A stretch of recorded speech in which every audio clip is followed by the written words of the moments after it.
trying to get money, they ask Johnny where you been at. Ducked off in the hood, getting money where they spin at. Out here with it solo, cause my God is on parole. Southside got it still on swole, you know where that effing in at.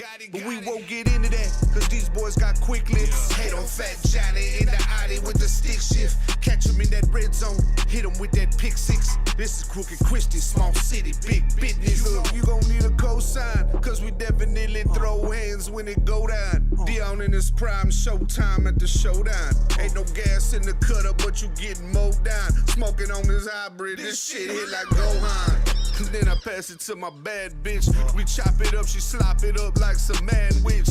Shit's pretty, you can paint them on a canvas, but I'ma bust on them like a motherfucking savage. Fat essay on a jet ski, they think I'm Cali. In your baby mama tub, eating chicken salad, trying to track my package. They telling me it's hitting Dallas, and they gonna pay a pretty penny once it hit the valley. Johnny.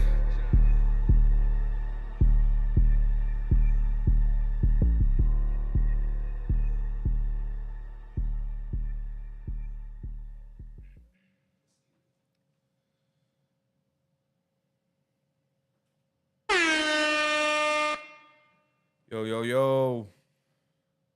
We are back. Episode 3 of Trill Talk, where we're going to kick it true. We're going to speak the real and always keep it trill. It's your boy Loud. Appreciate y'all tuning in. We got a special guest on episode 3, man.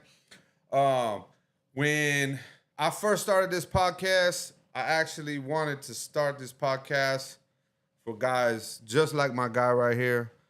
Some of y'all know him from the streets as JP. Some of y'all know him as John in the business world. Mr. Presidential Habits himself, my man John Dominguez. Appreciate you for coming on, man.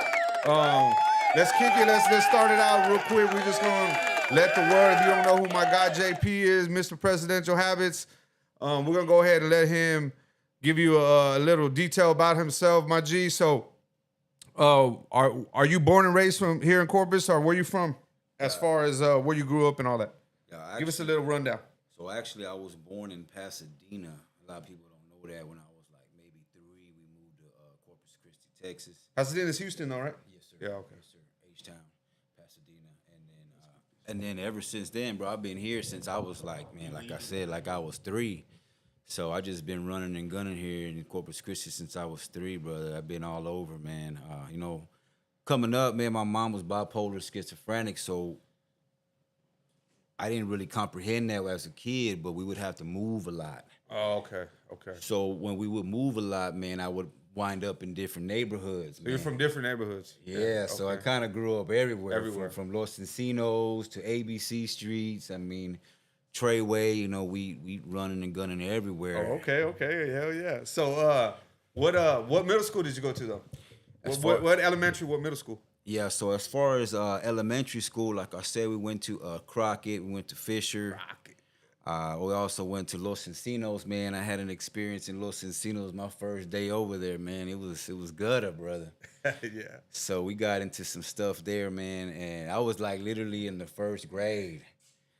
No lie, man. And it's a funny story, but I got jumped, bro. And in the first grade? First grade, man. I got going down at Los Encinos. Because I'm in a new Who went hood. to Los Encinos in the Because I'm in and I ain't gonna say no names because they, we done hash things out now. But it was a funny story because like that was for me.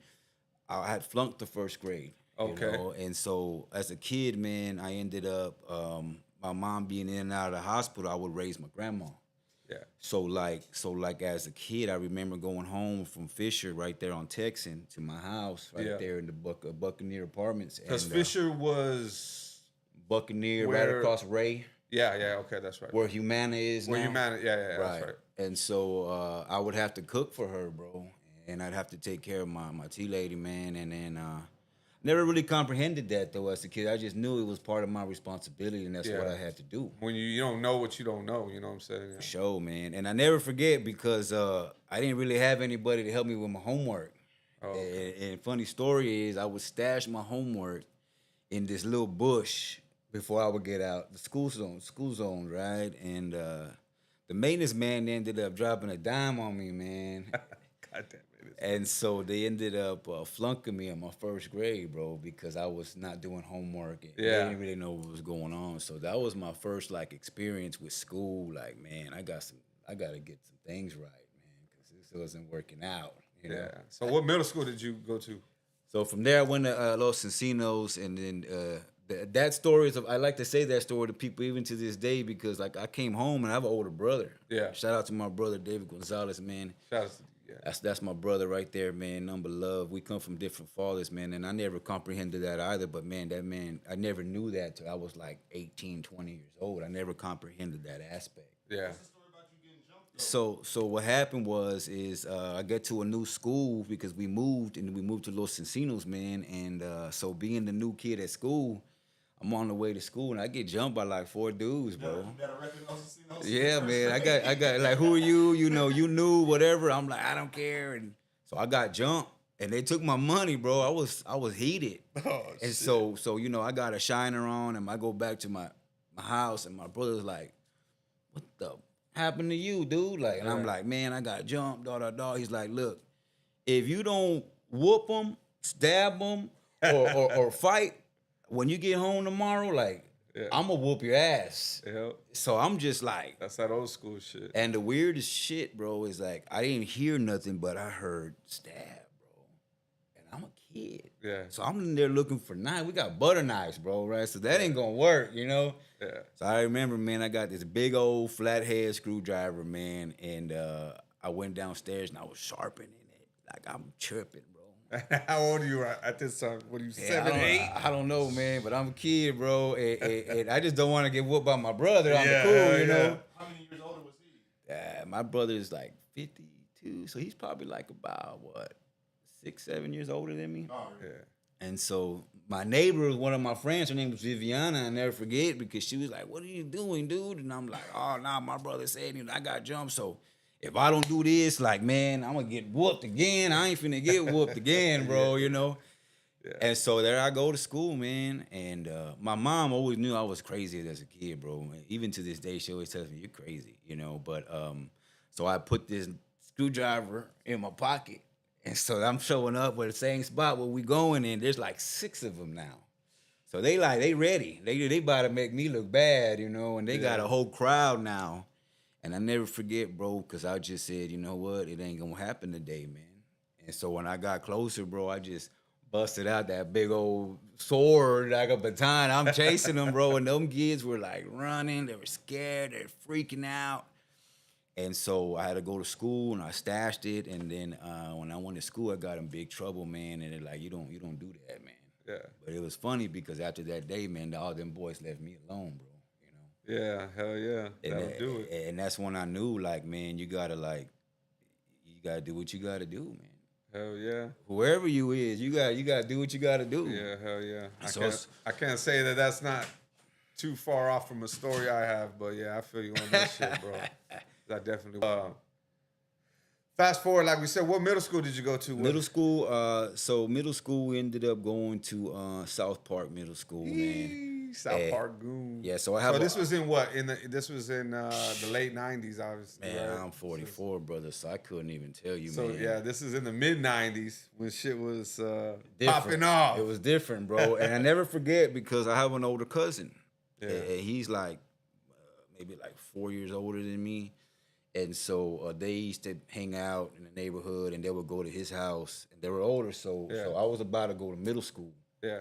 And they would always be in the back apartment. Yeah. And they would let them do their thing back there as long as they're safe. Yeah. Drink, smoke, whatever. And I'd always be in the house watching, like, Up All Night, like, in his room playing with, like, G.I. Joes. And like, live in color. Yeah, I'm a kid, you know. I got a big old mop. I ain't got no hair now, but I had a big old mop on my head, you know. And he came down one day. He's like, hey, man, you got to get dressed. Like, it's time to shine. I'm like, what are you talking about, dude? He's like, yeah, it's time to go, bro. Like, what do you mean? He's like, man, you gotta come upstairs, man. It's time to graduate. Oh, hell. So I'm like, shit, man. Like, I've been waiting for this all my life, you know. I ain't tripping. Yeah. So we go up there, man, and there's just a bunch of cats up there, all the homies up there, man. You know, Nate, Quinn. You know, you're talking about Eric. You're talking about guys that I knew growing up. Because they were his partners and stuff. And so I ended up going, and that was like my first introduction to like marijuana. Yeah. So I get up there, man, and we smoking and drinking, hanging out, bro. And I ended up out doing everybody's, me and my boy Nate, and we the last Mohicans, bro. And I, honest to God, like I really feel like looking back at it now, like I'm not trying to glorify that by no means, but I think that's where my life took a pivotal moment, and I went left. Yeah. You know what I'm saying? Because I went into South Park, like, man, you can't tell me nothing. Like, it's whatever, Man. you know. If you went to South Park in the 90s, leave it in the comments, man. I heard some stories about South Park. It was gutter, bro. It was I heard it was some gutter. stories about South Park and Cunningham in the 90s, real talk. Yeah. I know you boys at South Park and Cunningham, y'all was getting out there. So what about high school, man? What was high school like for you? So in middle school, I ended up messing up. I went to SOGC, long term, short term, messed up, whatever. Yeah. Then I got to Moody finally, man. And Oh, I didn't know you went to Moody. Okay. yeah, I went to Moody for a little bit. We got kicked out of there behind some other stuff, you know, more fighting and other bullshit. Yeah. And then I went to Carroll, and coming from Moody to Carroll was like two different realms, brother. So like Moody, you got like you got like Jordan. I mean, you got like gangster Nikes and Dickie suits, and then you go to Carroll, man, and it's like polo pants, polo boots, like so when you Southside, you know? Yeah, because when you were going to Moody, that was probably you got every neighborhood. We was just talking about this earlier. You got Sherman Street. Shout out to Sherman Street. You got Midway there, right? You got there. SB, you got CV. Man, it's a whole cluster right there, so baby. it's going And everybody trying to get that recognition, and they gonna do what they gotta do, and that's all we knew, Yeah. So So you ended up going to SOGC for a little while? Yeah, SOGC, long term, short term, messing everybody up, did came the back, SOGC and then after that, man, going to Carroll is when I really started messing up, man, and I started stealing cars, breaking into cars, man, and it was a pretty tough situation because I was trying to get it. Yeah, for sure. And by doing that, man, I started making money. I started slanging. I started doing stuff I wasn't supposed to, man, and because I didn't really have nobody watching over me. Yeah. So you never had a male figure in your life. It was always your brother, your older brother. Yeah, and so me and my brother come from different families. So like his family is very big, and they my family. I don't mean to say it like that, but at the end of the day, like I always felt like I was like the black sheep. Like I knew that I was different and I was separated, you know. So he was a little older, so he was always doing his thing, and so I never forget because I remember one time I was real heavy into stealing cars and all this stuff. I had an apartment with my mom right there on Park Apartments, man, and Park. Yeah, I remember he came in, he saw all this stuff in my room. He was like, dude, what the fuck you doing? Like, you better stop your shit. I'm gonna kick your ass, you know. I'm like, whatever, dude, you know. And I ended up getting jammed up. And getting jammed up, I ended up getting jammed up. Somebody told on me, man, and fast forward, I ended up flunking the 9th grade as well. Yeah. And so with that situation, I ended up having to go to TYC. Oh, okay. And so when I was in TYC, what year was this? Man, I couldn't even tell you, bro. I was probably like 16, bro. Okay. Late 90s? I'm 44, man. 16, what's that? 25 years ago? I don't even know. I gotta do some math. I'm getting old, bro. That's like 99 or some shit. Yeah, I tell people all the time. I used to ask you, are you military? And I tell them, yeah, man, I'm a no limit soldier. 99. You know what I'm saying? Not to glorify it or nothing, but what was your method of stealing cars? So I always got hip to older cats, man, and older cats would usually put me on game because I was an older cat mentally, and so with that being said and done, we had ways, man. Back then, we take off the steering column, bust there's little mechanisms in there. You tap the two wires together and you're golden. You get up and you go, There's ways to kill the alarm systems, way to get in the windows. I mean, all kinds of stuff. And then, Not to say slabs, but like nice cars. no, man, I was a older cat, so I would basically get a hit list, go pull them up, take them to where we gotta take them to, and I get paid cash. I'm making like 500. Those guys probably making like 10 bands. I don't know. Yeah. But somebody my age making 500, and then I had the stereos, and then I had other narcotics, and so that's what I was known for, man. And it's sad, but it's true. Like I can even holler at guys now that know me from back then, and they're like, "Bro, you were tripping, you tripping." Yeah, I actually, I don't remember exactly how we met, but when I first bumped into you or first started hearing about you, it was in the club scene because we basically went to like a deep. I don't want to say the name of the bar or whatever, but it's a bar or a Yeah. club or a bunch of D boys hang out at the time. At this particular time, Right. and I remember. I don't know. I just remember always seeing you, and then when you're in a certain community, we'll say it like that. You're in a certain small community. You hear about each other, and you hear about people and this and that. So I remember at this particular time, we'll just say you was on a different level than from where I was at. So I remember we went to I think like an after party at your crib one time, or one of the cribs that you had at this particular time. There's a bunch of ballers in there, dog. Yeah, man. There was some names in there. You had you were rubbing shoulders with some movers and some shakers at that time. But I remember that particular time. That was like the first time I had any interaction with you. I don't even particularly think we met that time. I think later on we came to meet after a few years. But that was the first time that I had any interaction with you. You were already doing your thing, and your name was already out there, and ringing bells and shit like that for making some big moves. So this was like in 2000. I want to say 2000s. Early 2000s, somewhere around there. Yes, sir. So fast forward to that time in your life, you're doing pretty good. You're doing your thing. You get caught up. Yeah. So can you, with what you're able to tell us, give us a little rundown or a little breakdown about what happened, For sure. when you got caught up or in that situation. So from TYC, I came back, and then I ended up getting put on because everybody knew, like the older cats that I associated with before knew I went left, and they call me, people who know me, they'll call me John Paul. That's what I was known for as a kid, John Paul. So you hear somebody calling me that, like they know me for a long time. Yeah. And so when I came home from there, it was a different scenario because they knew, like, man, that dude didn't talk. He did what he had to do. I ended up doing like a year and a half as a kid next to the Panhandle.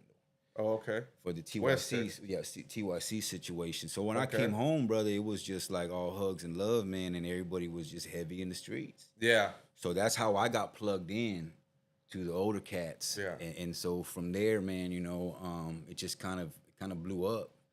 I had a temper back then, I would do stupid stuff, I wasn't thinking certain things, and I got a reputation from the plugs, and they found out who I was, so they plugged me up, and then before you know it, I got plugged up compared to everybody else. My age was just like behind the scene because they don't have older cousins and stuff, and that's how I got in that realm, brother. Yeah.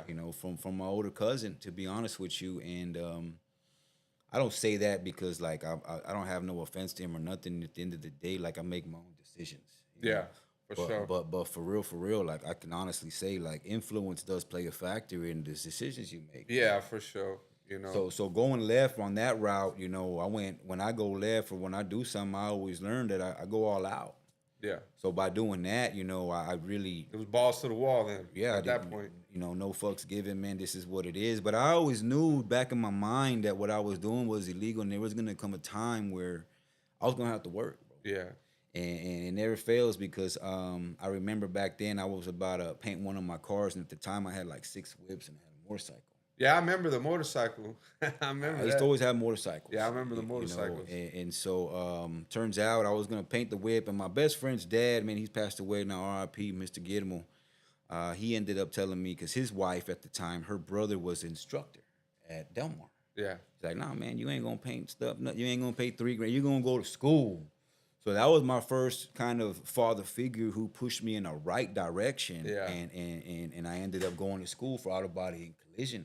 That's right. You told me that. And it was crazy because everybody knew, I'm doing other things because I'm pulling up with new whips. I got a 67 coupe in the shop that I'm working on, 20-inch rim, shade door handles, 302, like.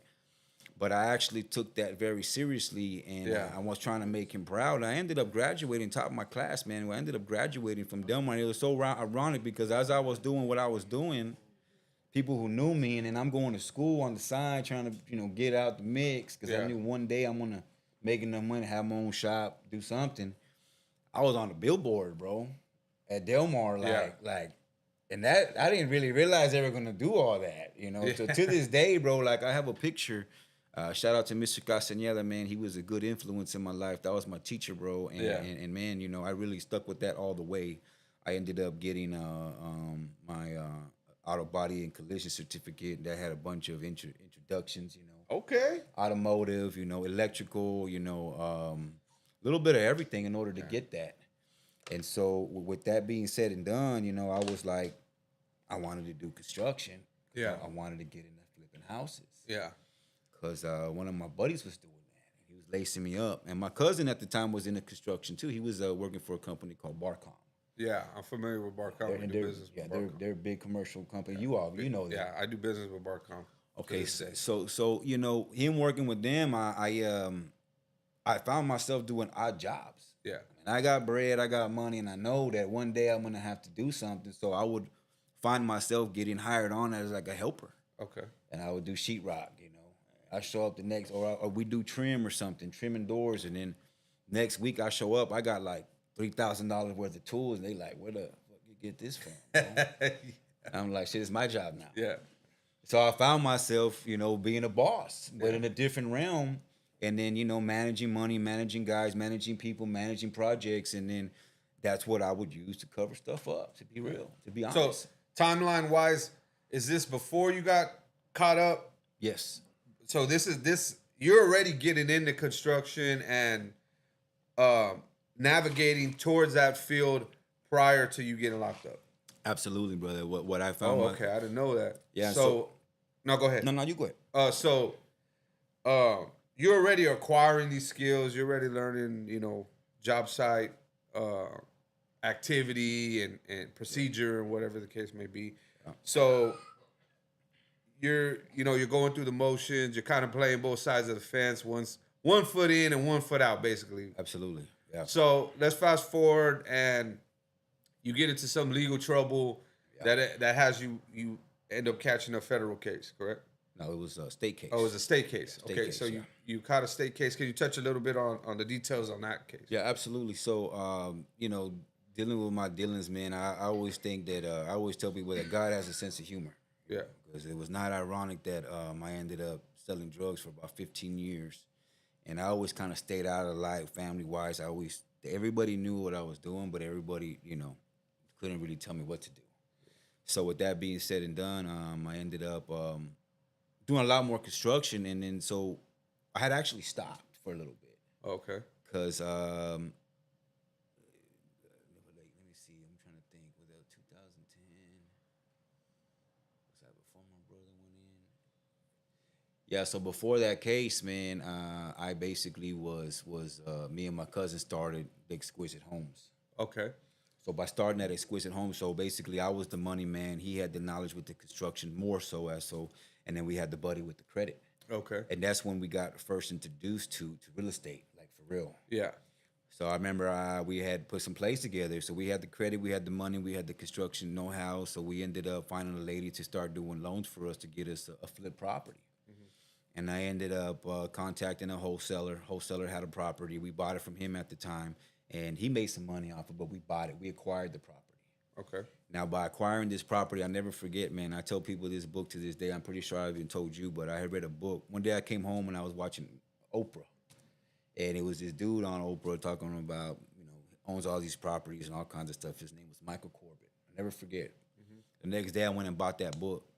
And it's called Find It, Fix It, Flip It by Michael Corbett. Yep, I know the book. Yeah, and so I ended up reading that book, and about 30 days later, we put this play together. Y'all motherfuckers don't be afraid to pick up a book, dog. Changed my life, bro. Yeah, no, I get it, dog. It really did. You know, it opened up a lot of different factors in mind, put a lot of pieces of the puzzle together. Basically, it teaches you how to like navigate the different areas in real estate, and then of course how to put your team together. Yeah, for sure. Which is most important, you know. But anyways, we ended up acquiring a property, and on the property we ended up I did close out after that book. About 30 days later, we closed on our first property, and we made about $30,000 cash. We actually took money out of the deal. Okay. So that was my first interaction with real estate and making a transaction that was legitimate, and we turned it into dollars. Okay. So with that being said and done, you know, not to talk bad about nobody, but you know, money management wasn't there, project management wasn't there. You know, we really kind of didn't know what we were doing originally. Yeah, you were kind of freestyling. Yeah, so I ended up establishing the entity, and then we ended up running with that. But turns out, you know, when we bought the project, we already pulled all the money out. So the goal on something like that nowadays is put as minimum money back into it, keep the maximum amount of cash, so we can move to the next deal. Yeah. But we did that reverse. So we ended up getting into this project, and it was like a complete like flip from A to Z. You're talking about rerouting plumbing, you know, interior, exterior piers. You're talking about, you know, Heavyweight demoing, remodel. we knocked down walls. We did bullnose corners, and that was one of my real life experiences with real estate. And you know, following somebody else, Yeah. I had to learn the hard way, bro. Like Yeah. that's not what you're supposed to do. You don't go into these houses and start knocking down walls when you already got all the bread, Yeah. because you're not gonna make that money back. Yeah. For sure. You know, now you're in the hole. So, anyways, we ended up getting in that situation to where we got to the end of the project, and my buddy, you know, he had the credit, and basically, we got to the point to where we're gonna have to finish this reroute, and I can't rent it because it needs a reroute, and something can happen, and somebody can get hurt, so you can't rent it out traditionally. So, me and he came up with an agreement that we're gonna owner finance it to me. I'm gonna keep it. I'm gonna pay for it to keep my word with you, so that way we can get to our next deal. So I ended up acquiring a property from him on an owner finance, which is like a creative financing deal, what they call them to this day. And I lived there for about 2 years. So I ended up finishing the remodel and doing everything I had to do with that. And I never forget, man, because my very first flip, there's a guy named Luis Vargas. He's one of my good friends now. He's actually a broker out of Houston. And at the time, he had just started with the company called Remax, and he was renting out properties. Assist to sell, something like that. And never forget, because he walked into that house and there was 6 holes in the house and grown men in there. You know, you're talking about digging holes. You're talking about straight up foundation work, slab foundation, real deal Holyfield construction.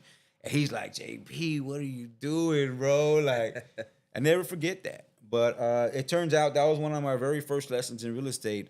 Shout out to Jason Rico. He ended up, there was a situation where he passed away, and it was technically they couldn't say if it was homicide or not, you know. And so what happened was we had acquired insurance for that particular property.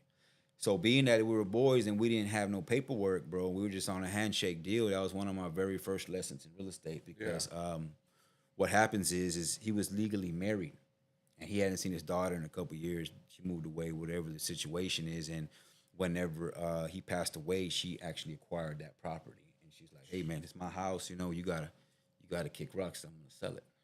Shit, that's crazy. So if I'd have had a legal bonding contract or any kind of agreement with a deed arrangement or anything in that nature, that property would have been my first property that I would have acquired, and I would have owned completely. Oh, okay. So that was one of my first real estate lessons. But past that, my brother and cousin got involved in some other stuff, man. I had kind of went on my own after that, because I can't have people mismanaging things, you know. So I ended up acquiring another property to pay back Mr. Rico and my cousin, just to kind of be done with that situation, because that's part of our agreement. I bought a house. We pulled out about $18,000 out of that deal. I bought it from my mortgage officer. I still talk to her to this day, and her son. He's my mechanic, actually. And we bought her property, and we walked away with about $18,000 from that deal. I paid my guys off. I ended up turning around and I rent that property out to a guy who owned Moon Plaza a while back. And so I was a landlord, bro. And with that deal was rented and everything, I ended up buying a property in Cal Allen during the time when my brother and cousin were getting involved in some serious trouble, man. And my first real estate deal from there, that I was going to be my move to go legit. We pulled about another $32,000 out of that deal, turned around, painted it, rented it, and then I ended up having to pay for a lawyer for my cousin, because they got involved in a murder charge, and we ended up dropping about 10 bands for him. Had to drop some money down for my brother, and after that, man, it kind of went left because I just didn't have the bread. Yeah. At the time, it was right at the recession of '08, so like I've been through the recession of '08, you know. Yeah. And I maintained my mortgage payment, you know. I started wilding out, doing stupid stuff, man. But I ended up was able to owner finance that house. And I ended up not doing it because I was real privy to like, oh, I can get out of this and I can figure it out. But at the time, you know, you got to have cash to buy it. You know what? because it's the holidays. Yeah. You had to have good credit or money to flip some houses, and I was just stuck in the middle, bro. So I ended up foreclosing on that property in '08, man. Okay. Instead of selling it, instead of getting out of the situation. So from there, that's where I feel like I kind of went left because I just started partying a lot, messing up. I lost my brother, lost my cousin, man, and I was just in a bad situation mentally. Yeah. And- So you had Yeah, give us some You game get- because what's a foreclosure for those that don't yeah. know? Hold on. We're gonna get there. We're gonna get. That's why I want to get through this, and then we'll get to there. So fast forward. Okay, you get caught up. You get how much you get sentenced, or like Yeah, what so- happens so in your fast case forward- period? so Let's fa- focus on that case before we jump to Okay, this. so fast forward to that situation, man. I started getting real sloppy. Nobody knew who I was, and then I started popping on the scene, bro. And everybody like, well, "Who's this cat?" Yeah. He not affiliated. He got all these cars. He's always doing this, doing that. And that's when you start bringing the problems, man. Yeah, because at this particular time, affiliation is real heavy in the Absolutely. street. It ain't like it is today. Yeah, it bro. ain't like it is today. At this particular time, there's certain organizations that are backed by other prison organizations that flow onto the street. Yeah. And if you're not kind of working hand in hand with them, then you're getting taxed on the street at this particular time.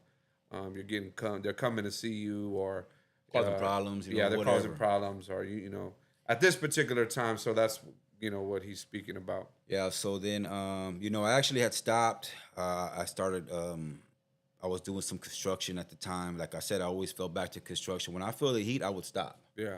And I do that a lot, and that's how I feel like I made it for so long because I would always stop. I would slow down. I would give my guys certain things. You wouldn't see me for a couple months. I always moved every 6 months, different phone numbers, all that stupid stuff. But at the end of the day, I ended up getting a call from somebody that I knew in my inner circle, not necessarily my inner circle, but we ended up, I went and I picked some things up to go take care of it, and it turned out to be a complete setup, bro. Oh shit. Yeah, so on my way over there, we had it stashed. I had it stashed. I always had it stashed. At the time, I was actually taking. I never did that before. I would always have somebody else Yeah. or do what. I just part of the rules, right? Yeah, part of the rules. And I ended up, getting comfortable, man. And I never forget because I pulled up and I noticed the car was parked kind of far, and I just said, "Fuck this!" I burned off, and as I turned around, man, everybody was there, bro. Cops, hell. helicopter, time to go. And then I never forget. So I text. What area, town was this in? Or This like, was where off of Greenwood and like freeway area. Oh, okay. And so I text my guy and I'm like, whatever you do, like don't respond to my phone. Back then it was Boost, so we Yeah. cracked the SIM card or whatever. Yeah.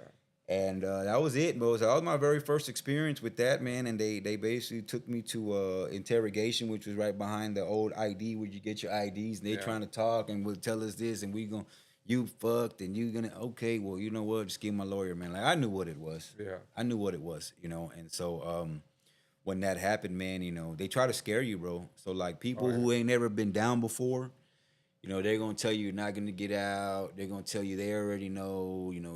Make them a deal. And at the end of the day, like I was already hip to this, so I knew like just get a lawyer. They're gonna scare you. You're gonna get a bond. Don't pay for a bond. You're gonna pay for a lawyer. So Yeah. what that means is like I got hemmed up, and then I was going to jail. So I went to jail, and they put me with the rascals. They're not supposed to, but they're trying to scare me.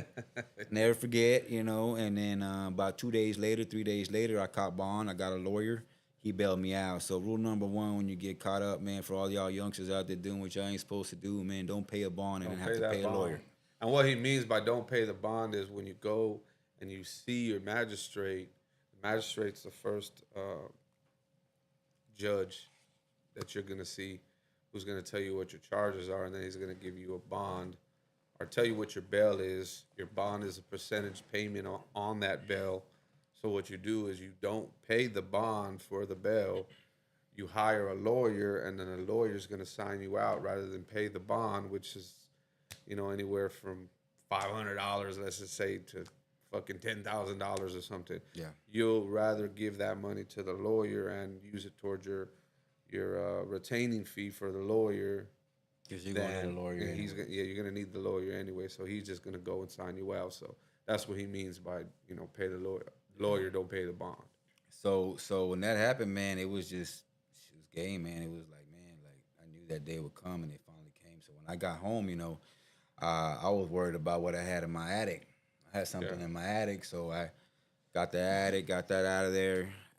Had stuff in the storage, and from that day forward, like I knew, like I couldn't get away from that, and I was gonna have to do some time.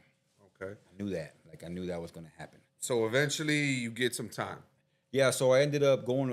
So I ended up getting a job because I'm on pretrial probation, fighting my case. So we're gonna fight it out, duke it out. Go get a job. You got indicted.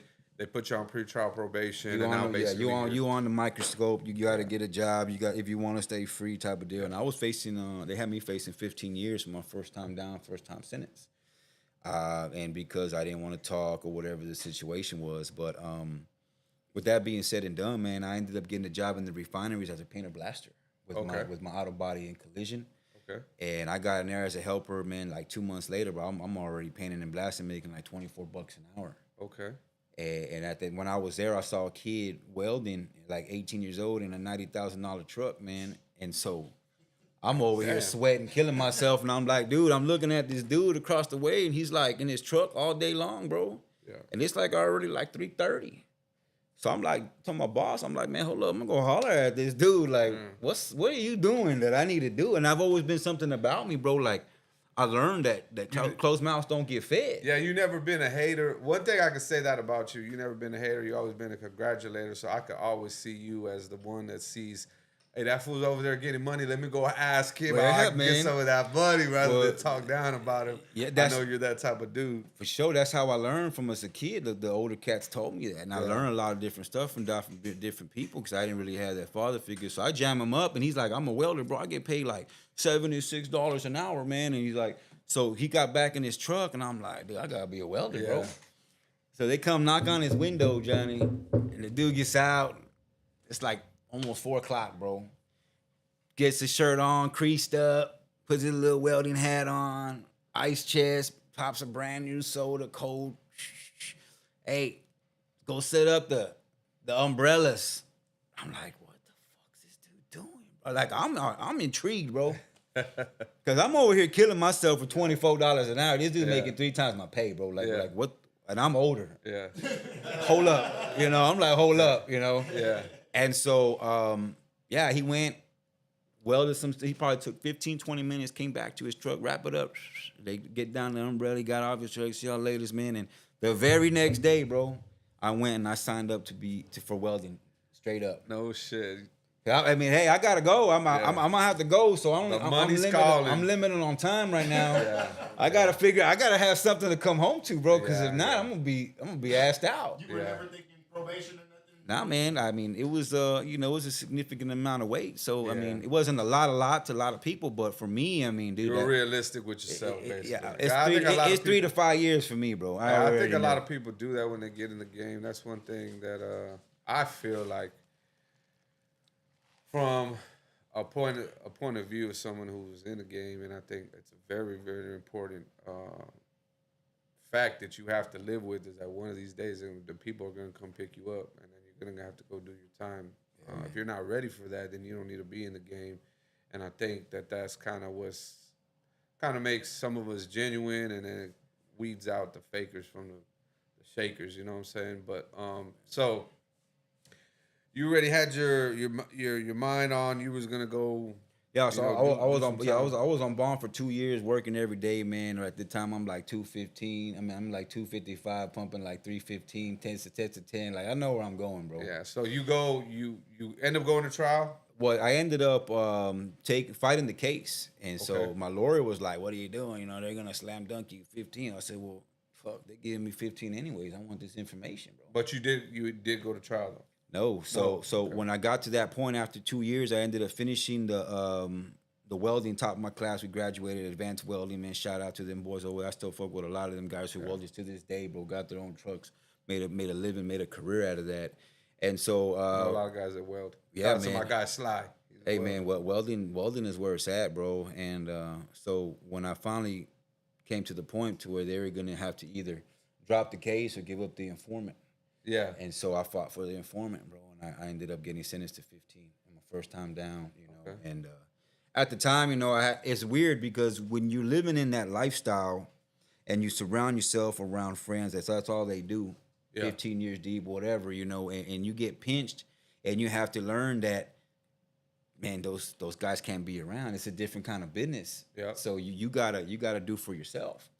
And I think today's day and age, a lot of people don't realize that. Like they feel like, oh, those are my friends, and you gotta look out for me, and you gotta give me money, and you gotta send me comments. At the end of the day, bro, you make your own decisions, man.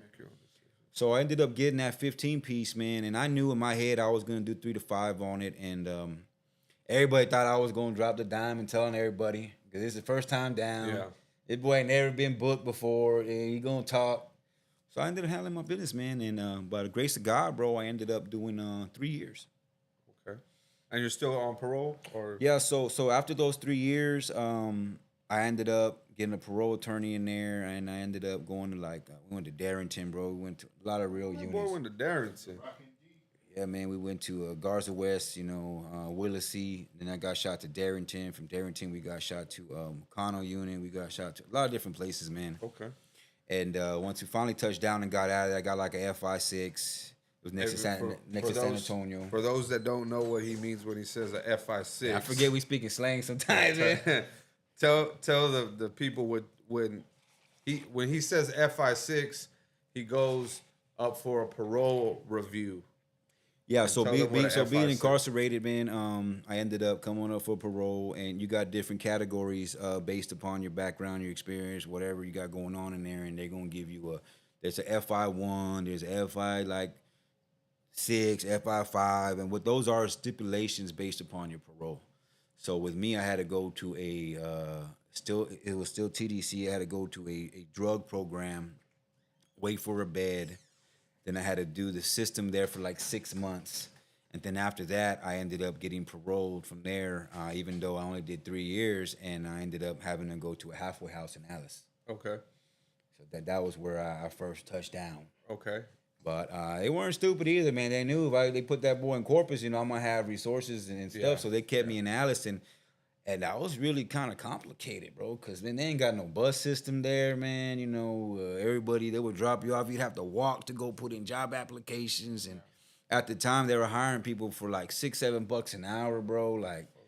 And people were happy, dog, because they just want to get out the halfway house to go to work, and then they would come back. Oh, yeah. They would want to breathe the air and shit. Yeah, man. I feel that. So I ended up getting plugged in with a guy named Juan Madrigal. Shout out to Juan Madrigal. He actually had a welding shop that would facilitate oil rigs.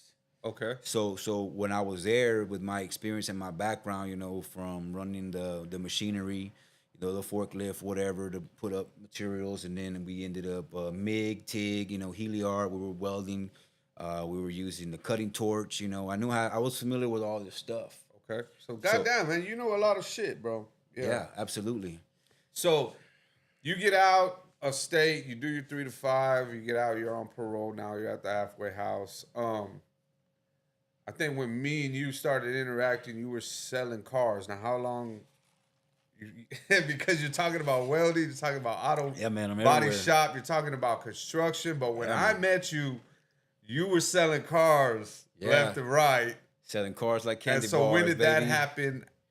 After you Well, were at the halfway house. So Like, how much after the longer? halfway So house, you got a welding job while you were in the halfway house? right? Oh, Yeah. really? Okay. So by getting that welding job in the halfway house, I actually fucked up, and so we were leaving the county at the time, and I wasn't supposed to. Cause I'm supposed to be back. I'm supposed to be back at 5 o'clock. Yeah. So I basically ended up would take the rig, being that I had a license and I'm a welder. So now I got the truck. Oh, okay. Right, because the owner Mondegan, no, because really he's supposed to be paying somebody else like $46 an hour. Yeah. So because the That's the going rate. welding thing comes on the back of the truck. So the truck is separate as a welder. That's how you get 75. And if you just a single hand welder without a truck, you're getting like ballpark like $35, $45 an hour. Gotcha. Okay. So he got me for like 15. He's like, we're gonna holler at JP because JP got the driver's license. Okay. So his welder, his welder is like no disrespect, but he was fucked up, drunk, and no driver license. So JP gonna run and gun with the truck. Yeah. And I ain't tripping because I'm making double than what everybody making anyway. Yeah. And I gotta have my locker there, my phone there. Like, man, I was Gucci, Yeah. Hell yeah. But it turned out at an oil rig one day, we ended up getting into some stuff where it was like a near miss. And so the welding rig got shut down while I was on location. Okay. And so with that being said and done, nobody in, nobody out, no phones, no nothing, bro. So at this point now, being that I'm supposed to be back at 5 p.m., Yeah. I didn't get back there till 6 a.m., dog. Oh, fuck. So with that being said and done, the way that works is now you basically placed as absconded, which means you left, Yes. you didn't come back. Now you got to go talk to your parole to see if you're gonna Damn. even be able to go and be in this free world. Damn, that's So being in Alice, bro, I mean, I got stories for days, bro. But being from Alice, so I ended up going in there anyways and getting my welding equipment because they weren't trying to let me in. And what happens is people know you gone, they gonna take your stuff. yeah. That's take your shit. So I went in there anyways, got my stuff, got out of Dodge, and then So now are you on the run officially? so basically now like I got a decision to make. Like I didn't just do 3 years to come home and to be on the run, bro. Yeah. Fuck yeah. And the way I learned about myself and my business, like I just gotta face this music, man. I gotta face Yeah. this heat, bro, because Yeah. this ain't what I came home for. Bro. I Yeah. ain't got nowhere to go, my G. You know what I'm Yeah. saying? So I ended up making a phone call, holla at my partner Robstown. He know who he is. We can call him Robstown, but he's like, "What do you do?" I said, "Man, look, I need $100. I need a cell phone. I need to borrow your whip." Yeah. He's like, "Bet, come pick it up. I gotta be at work. Go to the house, do your thing." Yeah. So we ended up doing that, and then had to go to the mechanic shop from the Alice to get a ride, pay my boys for a ride because they got access to the whips to take me to Robstown to pick up my other whip. Yep. And then I ended up coming back to Alice to pick up my stuff, to pick up my stuff at the shop. Yeah. I went back to Corpus, man, and I went to holler at my parole officer, bro, and I'm like, "What's up?" They're like, "What are you doing here?" And I'm like, "Look, man, I didn't come out of here to run." Yeah. So, but basically messed up. I made a bad decision. It was I got caught up in the situation. So whatever I gotta do, let's do it. Did they hit you with a blue warrant for that or anything? Well, no, it was the same day. So when I got there, okay. she was thinking like I was just gonna be on the run. They're gonna catch up with me Yeah. later, But when I showed up over there and I got my bags and I got the keys in the gas tank, Explain the situation. and I told my boy like, "Yo, I'm here, so come pick up your whip later on. The keys are here, the phone's there, my stuff's there, and I'll get it from you later. So I don't know what's gonna happen."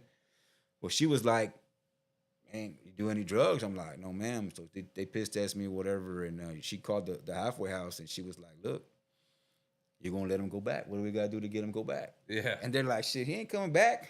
Damn. Right? Like, what are you talking What about? kind of shit is So that? I'm like, bro? well, I guess I gotta go back to the other place now. You know what I'm saying? Yeah. What do I gotta do? Another FI6? Do I gotta come up for? I hell. don't know what to do. I'm just like, man, all I know is I'm here. Let's go. I ain't got nowhere to run to, bro. So what happens? So the parole officer ended up cutting for me, man, and she looked out and she said, "No, you're gonna let him go. So what are gonna be your terms?" She said the terms, because when you get to a halfway house, you basically get furloughs at the time. Yeah. You'll get like a 4-hour, 6-hour, 12-hour, 24-hour, 48 And that's hour. the thing too about I was saying earlier, whenever you just on job search, you gotta be in the halfway house usually like at 3. If you got a job, you can stay out Right. like 5 or Five. 6 type shit. Yeah, for sure. So they're like, all right, bet. But the only thing is he gonna have to program and he gonna be stuck here for 90 days. So I was like, I told the parole officer, I'll do 90 days on a handstand, man. Let's go, Yeah. She's like, are you serious? I'm like, man, I ain't playing. I mean, what else am I gonna do? Let's Yeah. go. She said, all right, well, you gotta be back there by a certain time. So I hollered at Robstown. We sat down and ate some over there next to Home Depot in Cal Allen. We ate some what's it called? Right there next to the mall, Applebee's or what? Not Applebee's, but the In other Cal one. Allen, you asking the wrong dude. I Well, lived there for next to like the 1 mall year. right here, next to the mall on the right hand side, there's the McDonald's and then there's Chili's. Shit. We ate some Chili's. I went back, turned myself in, bro. I was locked down for 90 days, baby. So by doing that though, in there is like I tapped into myself again because like when I was locked up, I would gamble. Yeah. And when I got locked up, I didn't get affiliated with nobody, and I rode solo dolo. Solo, okay. And so by doing that, everybody knows, it's takes a different kind of individual to do that, man. Yeah. I mean, you got to really, really, You don't get to depend on nobody when you ride solo in your stretch, and you don't have a say so in a lot of politics. and you have to kind of take the brunt of what everybody else kind of organizes to go on around you.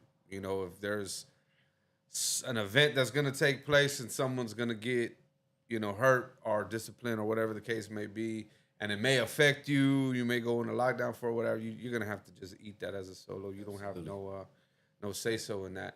So you end up you end up going through that. I didn't know that. Yeah, That's man. crazy. So 90 days I'm there, bro, and so like I'm always been a hustler. Even when Yeah. I was locked up, I was baking cakes. I had guys washing chones, you know what I'm saying, clothes. I had guys doing raffles, you know. I was gambling, you know, playing cards. I'm a big card player, bro. I love playing cards, man. Just different lockers, you know, stores, tienda, whatever. There's all sorts of different ways to make money when you're locked up. You just got to be a real hustler. I was a library rental. There you go. I had a bunch of books. You know, I had people send me a bunch of good books. I would pick certain books, and I had a nice little locker. My celly, was a blockbuster. my celly didn't really. He never really made a lot of. You know, he didn't make a lot of commissary, so I would borrow his locker, fill it with books, and then I would break him off some commissary, and I would rent out the books that way. So there's a lot of different ways to make money. So yeah, man, I just really tapped into hustling, bro. When I was locked up, I had a '67 coupe. I sold it for about 2 bands. I used that money while I was incarcerated. I never reached out to money, but I did my time the hard way. I knew that I was gonna have to change friends, change everybody coming home. So I didn't want to associate with nobody. I did my time the hard way, you know. Yeah, I feel you. So coming home now. With that being said, we would get like 6 soups. Yeah. Like a pack of 10 of some like popcorn, and then we would get like a pack of 12 pack of sodas. Yeah. So while I'm in there, I would get the new cats coming in because I had bread, and I would be like, which ones do you want? You know, so they would pick the soups or something. Hit them with the 2 for 1, 3 So for so 1. I was slanging those, bro, and I walked out of there, bro, no lie, bro, with about $1,700-$1,800 in there, bro. Just straight hustling. But I was locked down. Everybody knew I couldn't go nowhere. Yeah. I'm locked up. They're coming back and they're like, oh yeah, we went here, me and my girl. And I'm like, damn, like I'm still locked up, bro. Yeah.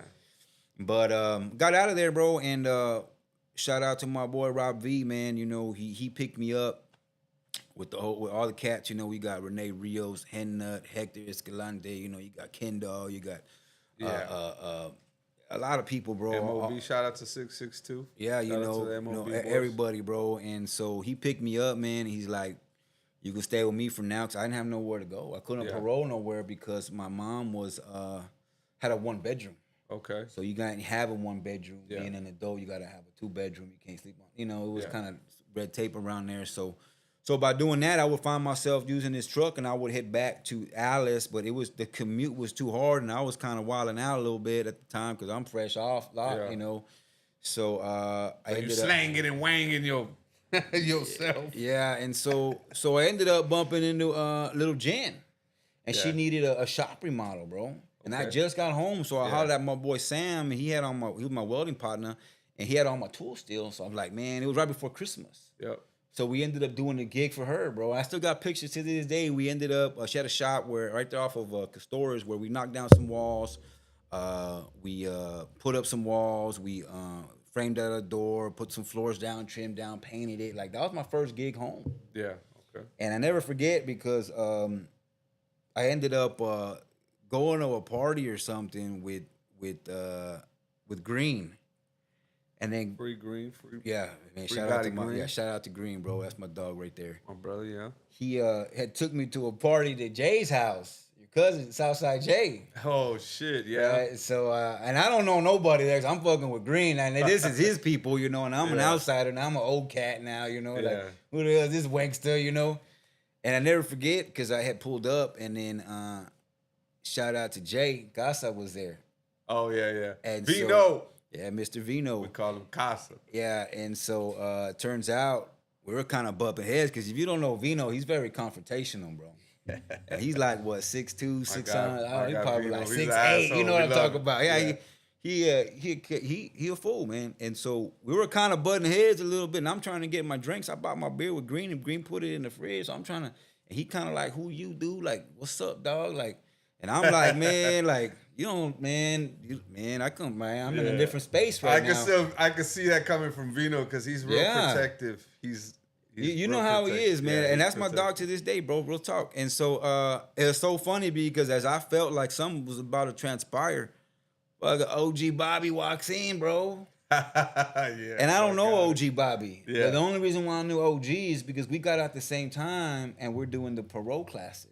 Oh, okay, okay. So when he walk in, he see me and I see him because we knew the same people. He's like, "What's up, JB?" So that kind of just like killed everything. Yeah. Because you know OG Bobby, he's an OG. Yeah, hell yeah. So it was so ironic. Like he deaded that whole situation, bro. You know, we show love, and I never forget, bro, because I'm looking for a job at the time. I'm stressed out, man. And Vino happened to be working at Subaru, bro. Yeah. So I told him, man, I'm like, yo, look out, man. Like, I bet you I can still find this message to this day. Like, yo, man, like, what's up, man, with that Subaru stuff? Like, man, what do I got to do to sell cars? Yeah. And so this is like 2012. Nah, this right? is like 11, 2010, 11? 2011, Okay. 2010, 2011. And he got me an interview, bro, real talk. Okay. So I ended up going, and shout out to DV, shout out to Carlos Ramirez, Andy Slocum. I mean, there was a couple guys there. Matt Duran was there. So this is where I got into the car world and the business world. Yeah. But and I never forget because I remember DV was one of my guys. Carlos, they were actually interviewed me, and they're like, "Yeah, like you got any sales experience?" And I'm Like, hell yeah, I got some sales experience. and I'm the number one salesperson, you know? Yeah. He's like, all right, well, you know what this job entails of? I'm like, look, man, I don't know exactly what to do. All I know, bro, is I'm a sponge. I'm gonna listen.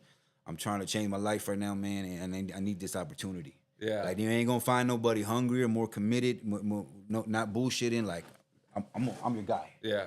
So they gave me an opportunity, bro. Yeah.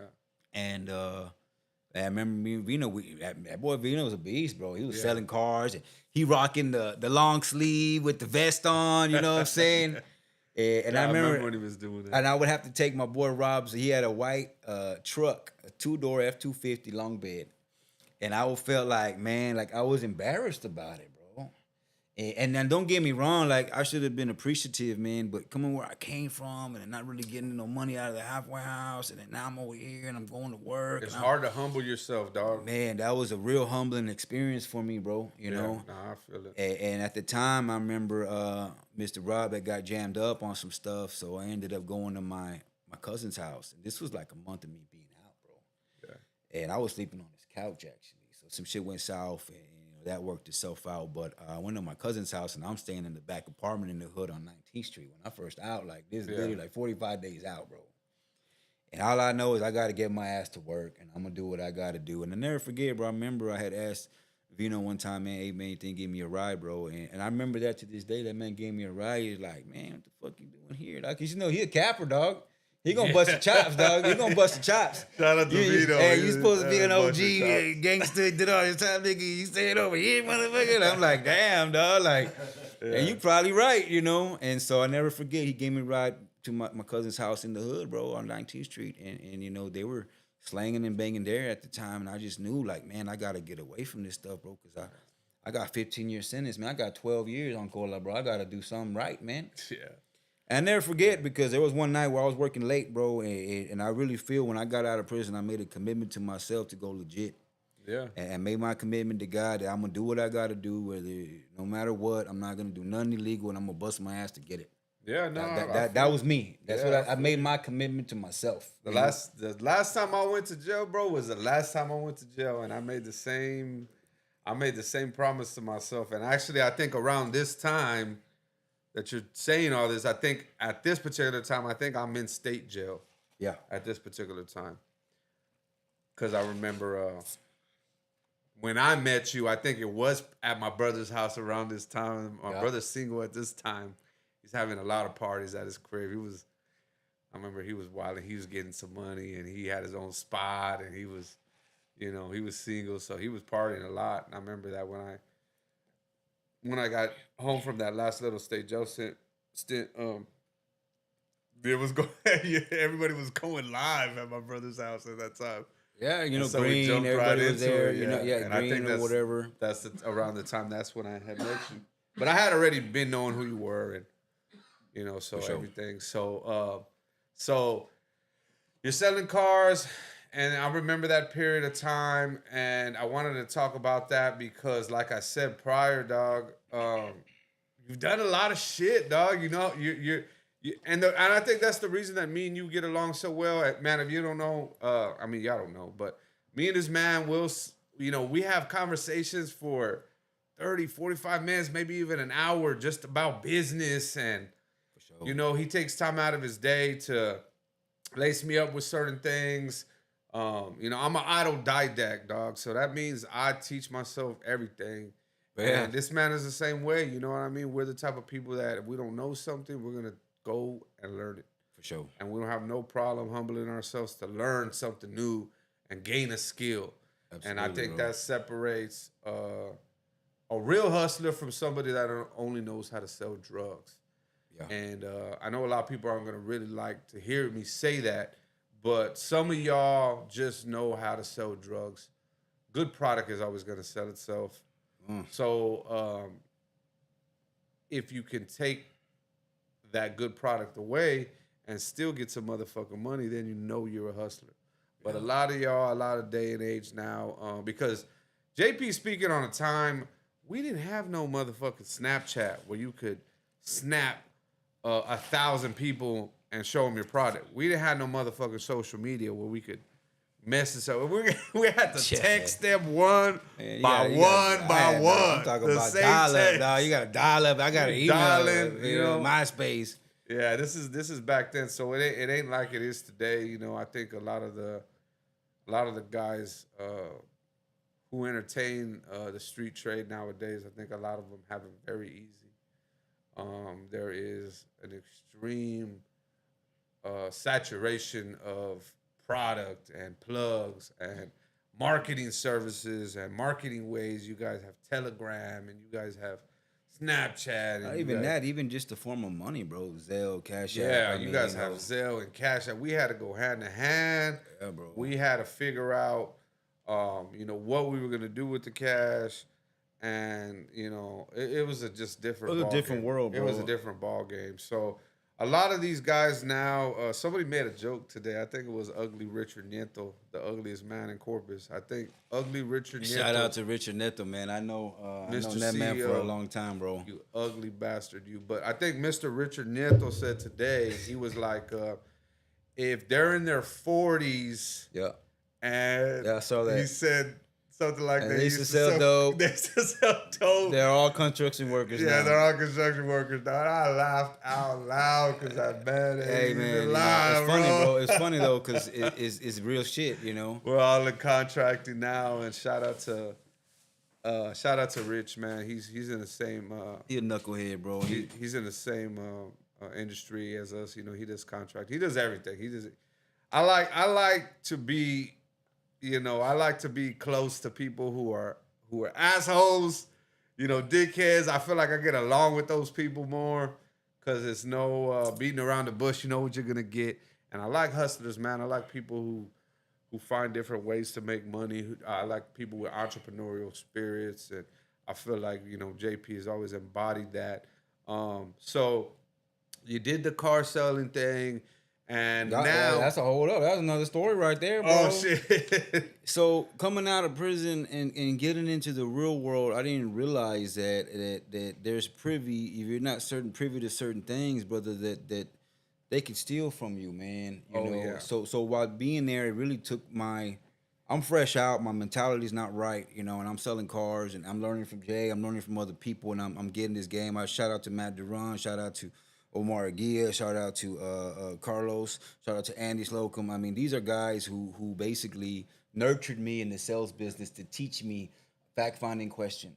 And at this time, you're learning the beginning process of learning the way loans work and the way bank activity works and shit like that. Money, credit history, payment history, you know, 2 years work experience, you know. And so from there, I ended up getting a Mercedes, bro. Like fresh. I remember the Mercedes. Yeah, I had a Mercedes, bro. I remember the Mercedes. It was an AMG package. I was proud of you.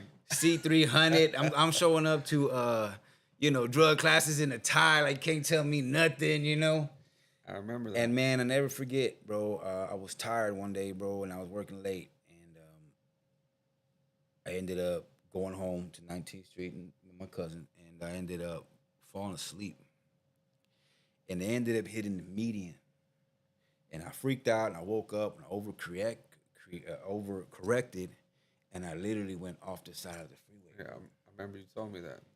And where that barrier is at, there's a concrete barrier with a sewer drain coming out, and there's full, like just like 6 to 8 fully mature palm trees. So when I went down, I actually hit the concrete barrier and popped my airbags. So I blocked my airbag, and I wake up, horn going, the lights on, doors open. I'm like looking at a mortuary, bro. Oh shit. Seriously, right there, and I'm like damn, bro. I hear sirens and stuff, so I get up, I burn off, and in car sales, we got what's called bell to bell. At the end of the month, nobody's gonna leave. Y'all gotta stay late. Everybody's working bell to bell from 8 a.m. to close, whatever the fuck. We gotta close it out. We gotta close out strong. And that's to hit a quota? That's just what's required of you as a salesperson. Even managers, bro. Okay. So then the next day I'm showing up and it's bell to bell, and I'm like, look, man, I just totaled my car, bro. I was supposed to pay my insurance the next day, so I'm trying to get my check, and I don't have a car. I got a Mercedes emblem on my arm, bro. Like real talk, Hitting the thing. from blocking this sucker, and it was crazy, bro, because I didn't have a check there, and at the time I was like #1 salesperson. And Jay had already left. What's up, John Willis? And so when that happened, bro, like I think it was like the next day or whatever, bro. Like I'm tripping, bro. I need my money. It's like $6,000, bro. Yeah. And it turns out I ended up getting bamboozled out of it, bro. Oh fuck. So we had a situation there where I got into some things too, man, and I ended up catching myself, bro. Like I'm barely, it's less than 6 months out of prison, bro. I'm trying to do the right thing. I'm trying to get my money, bro. And you playing with me like I didn't come out of prison just to go back, bro. Yep. So I ended up letting some people make it that day, man, and by the grace of God, bro, something came up over me, and I ended up making like a positive post, instead of a negative, like fuck these dudes, fuck that. I made a positive post, bro, and it was so weird because one of my partners, shout out to my boy Raul Rodriguez. Matter of fact, he's one of my high school friends. He's a quarterback, ex-police officer, Baylor, bro. Like you talking about 2 different realms, bro. Best friends, but I went left, he went right. Yeah.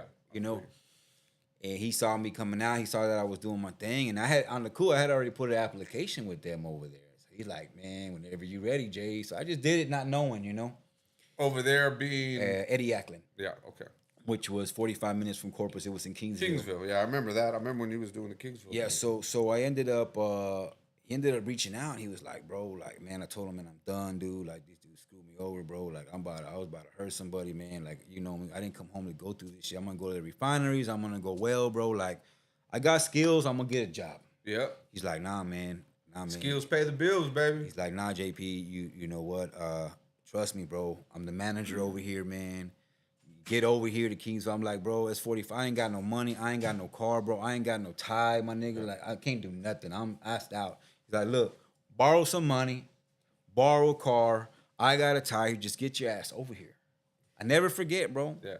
And at the time, I was like, really, really like, man, I just do what I do. For trying to be, be cheesy, bro. Let's get this money, bro. Yeah. Straight up.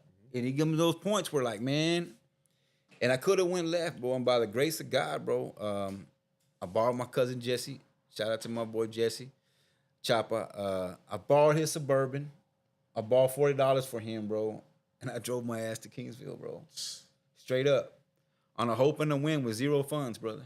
And then I remember you got it popping over there. Yeah, 0 funds. And then my first day there. So when you get hired on in sales, man, you basically gonna get me personally, I had a thing where I can put people on specific vehicles. So you have what's called over there at Eddie Ackland, you have what's called spiff cars. A spiff car is basically a car that's been sitting on the market for a period of time. Sell that vehicle, because nobody can sell that vehicle, they'll pay you in advance in cash. Oh, about that. It's a spiff, right? Yeah. So I go to the lot. I get my keys logged in. I get I get all my spiff cars out the way. My old age unit, because those are the cars that you make money on cash. Yeah. Old agers, since they have spiff cars, right? Yeah.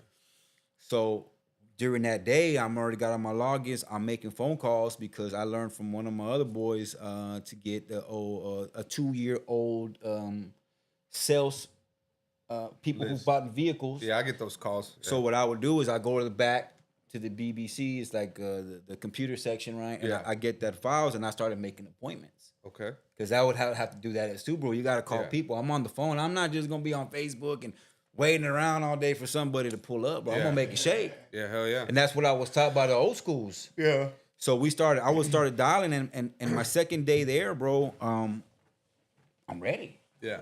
I got 3 appointments, bro. So I'm like, man. So in the car world, if you sell 3 cars in one day, it's called a hat trick, Okay. and they'll pay you $300 cash that day. Like this, $300 cash. it's just a rule of thumb in the car world. It's a hard thing to do. Okay. So my job right now, that's what I used to do over there. I used to sell spiff cars, and I used to hit hat tricks. So I'm like, man, I need a hat trick, right? Because I'm broke, bro. Yeah. I'm broker than broke. I'm negative, bro. I owe my cousin $40, you know? Yeah. And so second day I'm there, bro, and I never forget, I'm not gonna say no names, but I had sold 1 car, cool, sold another car, 2, and I probably got there on the 13th of the month. So it's like mid-month, 22 car salesmen, bunch of old cats, you know, new cats, and they got new Fords, new Nissans, and used cars. But where I was from, it was new Subarus and used cars. Yeah. So over here you got Ford, you got Nissan, and you got used. So it was crazy, bro, because the third car, I got kind of hung up on the paperwork, and I asked one of the guys there, like, hey, you know, what do I put here? Yeah. So he helped me out. He steals the deal. Man, bro, like no lie, bro, he ended up. I'm like waiting for that hat trick. Like I'm talking to my boy Raul. He's like, man, like hat trick. What are you talking about, boy? Like that's 3. He's like, nah, man. Old boy basically said he helped you on that. Did he help you on that? And I'm like, man, he answered one question, bro. Like, what are you talking about? So the dude was actually on a lunch break or something. So I'm like, man. So I stopped what I'm doing right there, bro, and I'm looking for him, bro. I'm about to, hey, you know what? Car sales ain't for me, bro. That's what I figured, bro, straight up. So I'm looking for the man, and somebody called him and told, man, just go home. This dude's tripping, bro. Like, just get out of here, you know, like. And me and Raul had a heart-to-heart that day, and he was like, look, homeboy, the best way I can tell you, man, it's like if you were in prison, bro. You're going to let somebody come in your house and they can take money off your plate, take food from you, bro, or you're going to not do that. You got to ask me. You should have asked me. You did that to yourself, so now you're going to fade that heat. Yeah. I'm like, man, you know what? You're right. It's a bet. The next day was a Saturday. Mind you, I already sold 2.5 cars my second day there. And so that Saturday I had an appointment at like 9 a.m., 8:30, matter of fact, and Raul knew. So he ended up throwing a spiff out there. Okay, spiff was whoever sells the first car deal of the day gonna get $100. Every car deal you sell, you're gonna get a dice roll. All right, so I'm like, bet. So I ended up, I did not know selling cars was like that. hey, bro, this is Eddie Ackland, though, and this was unheard of to me, bro. Like, this is a whole new world for me. Okay. Because it's a different realm in car sales. Yeah. So when you're dealing with car sales like Subaru and smaller dealerships, they have what's called like subprime lenders, like Santander, like you got Global Lending, you got different kind of lenders who are basically They're not banks. right. They'll finance these vehicles at a high interest and for a fee to make money, which you ended up getting a car and you ended up paying high taxes or whatever till you got credit or whatever. So going to Eddie Ackland, it was like completely different because it wasn't necessarily subprime lenders. Okay. So he still had in-house financing, but we had real lenders. You're talking about deals that would take 6-7 hours over here, and we're getting people busting bugs on the windshield, leaving the dealership in like 45 minutes. Oh, shit. So someone like me, but we gonna eat, you know? So the next day, I never forget, bro. To this day, I think I even have a picture of the actual voucher because they would write it on a little sheet. And you would turn that sheet in and go to the back, and Yeah. you're gonna get taxed on it, but they're gonna pay you cash today. Okay.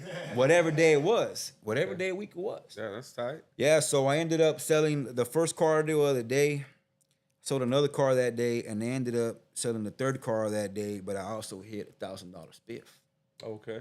So that day I ended up walking out of there with like, first deal of the day was 100. I think I rolled, another 160, 170 in dice rolls. Then I hit a hat trick. Explain that dice roll. What do you mean? Is it a real dice roll? Yeah, so like you sell a car in the day, you're gonna get a dice roll. So let's say you hit a 6 Okay. or 10, well now you got $100. It's times 10 a point. Okay. So that was a dice roll. 2 dice. Yeah, 2 dice. Okay. Yeah. All right. That's a bet. So yeah, that's what I said. So I'm like, so the next day when Raul threw that spiff out, he's talking to me. He's like, hey, go get your money. Do your thing. Yeah. He's the one who hired me. He's the one. I'm his killer, bro. Yeah. This is my guy right here. He gonna kill it. I'm telling you, he gonna be the one. Yeah. I'm Neo at the point, you know. Yeah.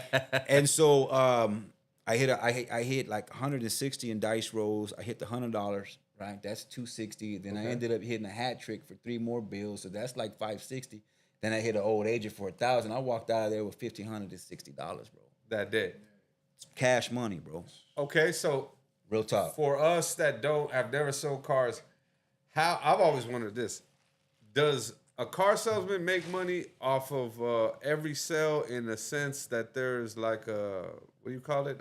Percentage? Like a percentage? What do they call Yeah. it though? Commission. Commission, yeah. Is So it off commission or how does that work? So like Eddie Ackland, we ended up getting a $2,000 flat. It was a draw every month. On the 15th, we get $2,000, and then basically when you get paid, let's say on the 1st, it washes out, and whatever you keep the difference. So if you don't make no money, then you owe $2,000. Oh shit! So Okay. if I make more than $2,000, the rest is mine. Got I sold used cars, and ours was just straight off commission. Yeah. And whatever it was on that car, Right. we made the commission off that car, and that's what it was. And then I worked at a dealership where, like a Subaru and Yep. GMC in Denali, where the salesman, they got to hit a quota. They got to hit like 20 cars a month. And Right. once they Oh, get past okay. their certain amount, and they make that. Like, Yeah, so that after that, then they make more money on Yeah. top of that if you keep selling and selling Like- and selling. oh, So, like a so, snowball. so it's a pay structure. So like with Eddie Ackland, like you sold 10 cars, then you make a percentage. You sell 15 cars, you get a more percentage. I sold 18 cars, I did a difference. 20 cars, I'm a different percentage. Oh, okay. All right. All right. Now, That's cool. now, used cars, we would get like 25%, and then I would make like 5% of the back end, right? Okay. On a new car, I'm gonna make, depending on if there's a trade-in or not, and depending on if you hold your ground on your Let's just rebates. say 30, somebody goes in there, no trade in, they just get financed through the bank, $30,000 car. Yeah, I mean, They put down $1,000. well, it all depends because as a salesperson, my job is going to be to make you put more money down. Okay. Always. I'm going to close you at a higher monthly payment, right? So that way, when you Because go that to, down payment goes straight to the dealership, yeah, right? for sure. Yeah. That's For what sure. I've always heard. And another thing that I know is that the dealership has what's called a holdback. They're gonna hate me for this one, bro. They got a holdback. Yeah, So give the viewers. we're gonna give you some game little- now. give them Now a we're little gonna start piece. getting to some game. Yeah. So what I want you to do right now is Doo-doo-doo. those of y'all who may be looking to buy a vehicle, or those of y'all who in the market for buying a vehicle, sir. my guy is gonna give you a little piece of game when it comes to Yeah. buying your vehicle. Yeah, so when it comes to buying a vehicle, basically, first of all, you gotta fill out an application. They're gonna check your credit. You know, if you got good credit, I always tell people you ain't filling out no applications, and don't give them nothing until you ready to either get a price based on your credit information, so they're not running your credit, or B, you're gonna basically use those numbers and take to your bank, so that way you know they're only gonna run your credit one time. Yeah. And And then you have that's your just business. That's just facts. then you have your bank give you a purchase order for the amount you're approved. Right. Right. That's Yeah. the way I buy vehicles. But then it gets tricky because if you got to trade in, you're upside down, and now you got to carry some costs. They got to wiggle some numbers around. You know, the car game is very complicated. Okay. But as far as game wise, if you're gonna go buy a vehicle, first of all, holla at me, because I got the guys so the guy that I trained, his name's Cole. He's actually the manager now at Hacienda Ford. Now it used to be Eddie Ackland, Sames. He's actually the guy I trained was #1. Now he's a sales manager there. Okay. So we got all the team there, you know, from Jacob to you know, when I talk about my raps, that song I was telling you, Yeah. I showed you, it was like Rocket, Lupe, Cole, Jacob, Nate. They don't know about them, Abraham, you know, all those guys, bro, was the guys that I actually worked with, and they knew me from there. But anyway, so we got guys like that, and then we have Neeson guys, which is my shout out to my boy Odell Alanis, man. He was a killer, bro. He's still a killer to this day. That man sells 20, 30 cars a month religiously, bro. Grade A credit, $400,000. All he knows is selling cars, bro. You know, and he's changed his life like that. He's been selling cars as long as I've been home now. As a matter of fact, he just hit a 10-year mark at Phil Neeson, man. Shout out to that boy Odell Alanis. That's my dog right there, bro. He used to hate me. And he know because, you know, he from there, knew everybody, but I'm outside like a lot lizard catching everybody's ups, Yeah. talking to whoever. You can't hit my lot unless you're gonna bump into me first, bro. So let's. Yeah, what's the holdback shit? What's like? Yeah, what was that? Yeah. So after I hit that hat trick and the old ager and that spiff, so now these boys looking on Monday, they coming to work like, yo, we got a problem. Like, this dude ain't no rookie, bro. Yeah. The guy who stole my deal was like, oh shit, I got a problem, bro. Like this dude, he's somebody else. Yeah, because essentially you're taking money off their Yeah, plate. so now I'm at 5.5 car deals. I'm there for like literally 3 days. 1 day for training, 2 days on the game. That month I ended up closing out, I want to say like 16 units. I hit #1 salesperson of the month, and I cleared like 11 G's, bro. Oh shit, okay. So at that point forward, bro, like you can't tell me nothing. Yeah. I'm gonna eat. I'm gonna take your lunch money. I ain't taking no breaks. I'm staying late every day. Like, man, y'all want lunch? Yeah, go bring me something back. I'm with a customer now. Yeah. You know, and that was my mentality because, you know, Raul told me, like, man, like, you want to make as much as a doctor? You can do that. Yeah. But you got to listen to me. And that's one thing I did, bro. Like, I listened to him because this was his world. Yeah. And I can tell you to this day, as from Subaru to going to Kingsville with Raul, you know, we had Eli Morales, we had Eddie Morales, we had KP, you know, Nissan side. We had a bunch of people that worked there. I was there for 2 years. And after that first month of working there, bro, I literally became #1 salesman, like, there on forward, bro, for months and months and months. I think I might have missed maybe 4 to 6 months out of 2 years, bro. Straight up. And I just dialed in. I understood that okay, first of all, I was selling cars so good that you couldn't tell me nothing. So there came a month, like my third month there, bro, my sales plummeted, bro, because I had got a bunch of clients in there who wanted fact-finding information. And I was trying to go around that and do this. I didn't know the fact-finding questions. How many miles per gallon, you know, how many tow packages this carry, you know, what kind of wheels, what kind of doors, what kind of leather this come with, what is the King Ranch come with, How many pounds of torque? automatic deployable running boards, 360-degree bird's eye view camera, you know. So I ended up having to take myself off the sales floor, bro, and it was embarrassing. And I went back to the drawing board because I needed to get my product knowledge. Yeah. Because without my product knowledge, bro, I'm just a bullshit ass dude. Yeah, you're freestyling. You're Yeah. a freestyling salesman. I mean, don't get it wrong. I freestyled pretty long, but I couldn't freestyle. It was no June 27th. You know what I'm saying? Yeah, I feel you. So, okay, so One thing that helped me when I was selling cars, when I was out there in College Station, man, at GMC, I started off as a porter in the collision center. Yeah. So when you're a porter in the collision center, you get in the cars and, hey, what do? I'm messing around with all the little buttons I'm touching. So when it came down to sell something, I'm like, hey, man, do this, do that. But when it comes to buying some used cars, hey, watch out, because they're going to screw you. Yeah. And you do that home financing, they're going to jack up the interest In-house rate, financing. and they're going to get you on that, monthly rent, high monthly rent. yeah. Yeah, You we still watching want another out. part of buying them cars. Okay, yeah. So How to not get fucked so- Don't get fucked like that, man. so You doing don't get that- fucked. So doing that, bro, I like to believe that that's my reason for success. Because at the end of the day, I surrounded myself around people. That's the first time I wore a tie in my life, bro. Yeah, Besides a funeral, you know. I feel you. And so, and I'm always weird because there's a guy named Eli Morales. He knows who he is, bro. We got into it like my first couple days there. You gotta remember where I'm coming from. I'm not Yeah. mentally in the right state of mind, bro. I'm still trying to catch rhythm, you know. Yeah. And I never forget, bro, because I had a client, I had a folder, and I had it all filled out, and you have to have it in the folder. I took it up to him, bro, like, the dude got it and threw it at me, Johnny. Bro, like, man, I'm ready to fight, bro. Like, man, you ain't throwing nothing at me. What the? So it's a big old situation. I'm like, look, dude, you tell me exactly what I need to have in this folder. That's the last time you're going to throw something in my face, bro. And he was just frustrated because it wasn't complete. I mean, or he just didn't know me, and he just figured he could handle people. He Oh, okay, one of those he guys. was the main guy. He Yeah. was the guy getting deals processed. He could do whatever he want, Yeah, you know. yeah, I get you. And so it's funny because I say that to say this because even back then I found myself creating systems, creating a process to create something to give me so that way we're not going to have that issue down the road, you know. And so it was just a cheat sheet on there, and I went and I printed out hundreds of these things, and I put them on the folders, and to this day, they use that same repertoire there. Shit. Yeah, and basically, it's like you got to have an ID, you got to have your insurance, you got to have your application, you got to have a check stub, you got to have proof of address, proof of whatever. If somebody hasn't been there for 2 years, so whenever you go apply for a car, you want to have 2-year work experience. Yep.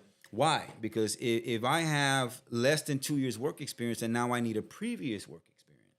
So if I got less than 90 days check stubs, well, guess what? Now I can't use my overtime. So now I only make less amount of money a month. So now I'm going to qualify for less amount of vehicle, right? So I learned in that process the best way to buy a vehicle and the best way to sell a vehicle.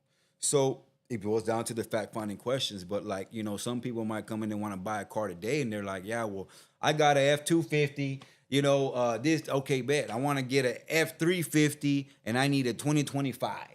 That's a $100,000 whip, baby. Yeah. Well, let me ask you some fact-finding questions, Mr. John. Did you have a cosigner by chance? You know, did that vehicle, did you buy it? Did you buy it new or did you buy it used? You know, at the time, did you put money down? And you know, if you look at me right now and I'm going like this, right? What you doing? You're shaking your head too, bro. You watch them car sales, man, because they good, bro.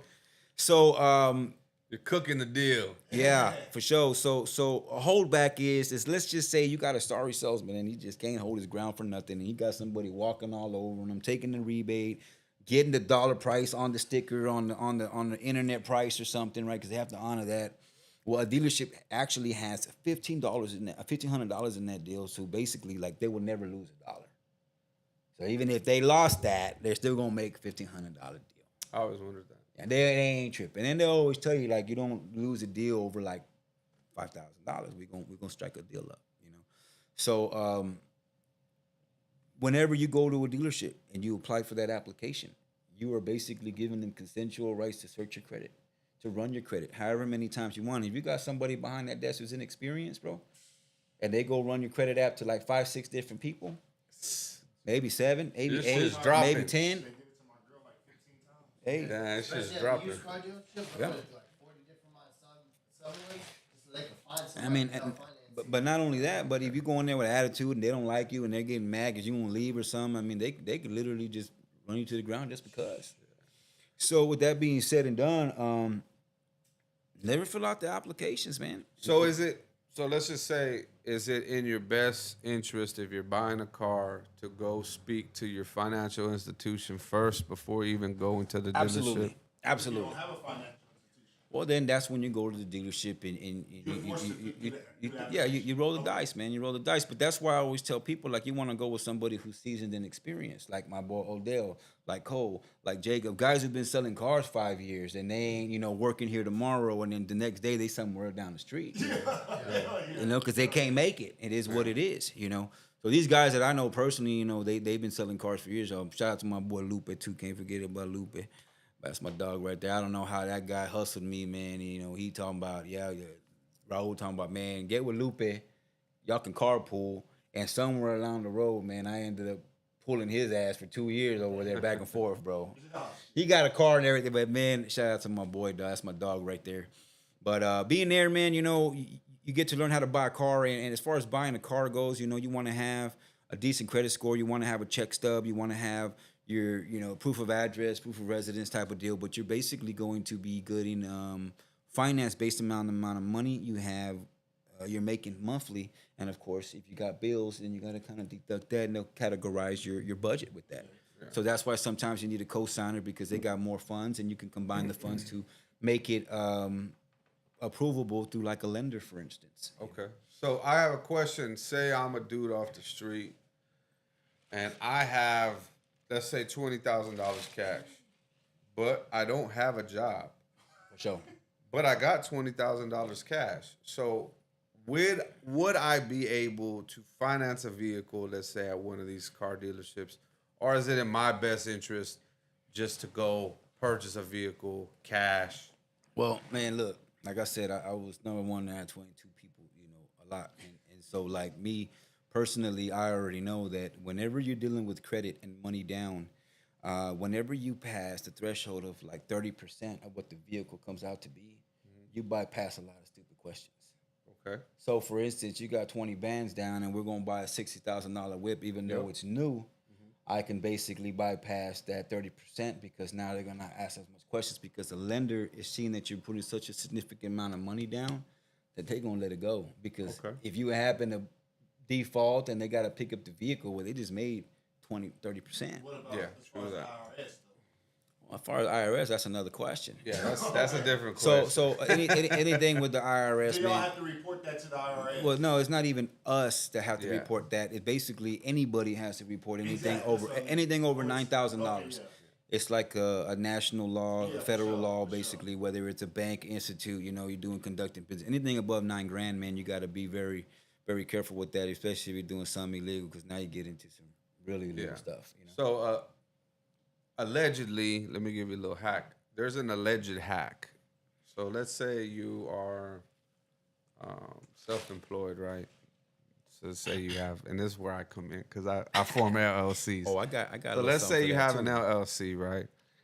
And you have an LLC on paper. You're self-employed through this LLC. Let's say you're your only employee of the LLC, and you want to go, show proof of income. And let's say you're dealing with cash, and you don't know how to make something like that happen, or whatever the case may be. You can always have your little LLC create an invoice to yourself as a person, right? And then yourself as a person, you pay that invoice from the business, or excuse me, I'm sorry. It's the other way around. You have company, you have the company. The Right. company, you can actually invoice the company, and a company will pay an invoice to you as a person. And because it's coming from a company, you're allowed to use that as income. So you can create a little invoice on PayPal or whatever the case may be, and you could charge your LLC for your services or your time or whatever the case may be. And that invoice is, basically like a legal binding proof of income after you pay it. So, I got one for you right quick too. Man. so then that's a good way to produce your 90 days of income. Should Qualify. you ever, to qualify, should you ever have to do something like that. Avoid going through the IRS bullshit. Well, Yeah, not well, necessarily. not necessarily that. It's just basically if you're somebody who this is just for someone who deals consistently in cash, because there's a lot of people. Let's say let's say like tattoo artists or Barbers. let's say barbers. A lot of 1099 people. Yeah, a lot of 1099 contractors. If they're dealing with all of these cash and deposits, and because sometimes they don't allow you to use your bank activity as proof of income with certain places, but they will allow you to use you could do proof of like Invoices. invoicing or like owner's distribution or different types of legal binding items like this. So it just depends on it just depends on the institution really, but that's just a little hack. Nowadays you got apps for all that, man. I make Yeah, a check you- stub, you year got to all date, sorts of apps all that for- stuff, man. for You ain't our- got to worry about none of that. There's all sorts of ways to get around that now. So let's fast forward from the car sales. There's a lot of I learned a lot. a lot of doing learning. that. Yeah, there's a lot of learning going on with this car sales stuff. You're making these different types of deals. You're in relations with lenders. You're in talks about loans. You're learning interest rates. You're Credit. learning what all this verbiage and lingo is. You're learning different Absolutely. different situations about loaning processes with these banks. Now let's move forward to current times now. All of this, Yes, sir. and then going through the different contracting and construction that you were still at home with was right up your alley. You were able to provide the skills to continue down that venture. Now let's move ahead. Now we're at this brand that you have started, Presidential Habits. So let's speak a little bit on Presidential Habits, what it is as a brand, and the explanation of what it is. And let's talk about a little bit about what Presidential Habits means to you and what you're trying to put out in the community with this brand, Presidential Habits. Yeah, so it's crazy, but ever since my brother had got incarcerated, he did 12 and a half, man, and he's been home now. He's legit doing good, everything, truck driver. But it was crazy because even back Did you just then, get married? What's that? Your brother, did he get married? Yeah. Congratulations. Yes, sir. Yeah, I see. And so I remember him sending me a bandana and it said presidential habits. You're talking about back then. Yeah. So this is something that I've been putting together I've been doing real estate and renovations and remodeling and creative financing in my struggle with car sales and everything. I've been doing that for 20 years as of July 16th. Okay. You know, buying houses, renting houses, you know, creative financing, you know, structuring deals, taking money out of deals, walking away with cash and fist, buying these properties, which was a lot easier back then. And that's where I kind of got the credit hacks, the business hacks, the renovation, remodeling idea, because I knew that's what I needed to use to get to where I needed to be to finally get into position. Yeah. And I remember when I first started getting into this type of stuff and getting into finance, and I was already in contracting. I was doing electrical estimating at the time. I remember. And I was trying to land some deals and doing some Absolutely. things like that. And I was getting into this type of field and learning these different. This guy was the only guy I could talk to about this shit.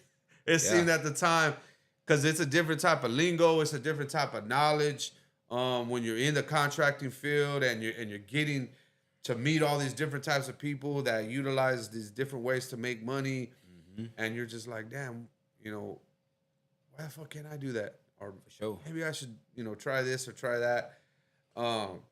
So I remember, you know, strongly you being one of the first people that I was able to kind of talk business to about in these terms early on. So you started doing So that's where presidential habits came, you know, because when I came home, I had to go legit. You know, I didn't have another choice. I like to believe that God gave me a 15-year sentence meant to know that if I would have came out and I had less, I'd have probably thought I was smarter and went harder, bro. Yeah. You know, it was a humbling experience for me. You know, I ended up having the worst job on the whole unit. I'm a very clean person. I like creases, you know, cologne or whatever, and I had to go through the gutter through that, you know. And anyways, so coming home, I just had a mentality. Like I can remember, you know, taking Raul and his wife, they're married, you know, taking them to a convention and going to a real estate mix-up meter. And it was like one of those E on TV type of deals. And so we went to the convention, and I never forget because as I was there, and this is how God works sometimes, you know, I'm lacing my boy up to give him my game because he gave me his game. And I told him, like, everybody knows that I've always talked about, like, this is what I'm going to do. Yeah. You know, but my journey just took a little bit longer.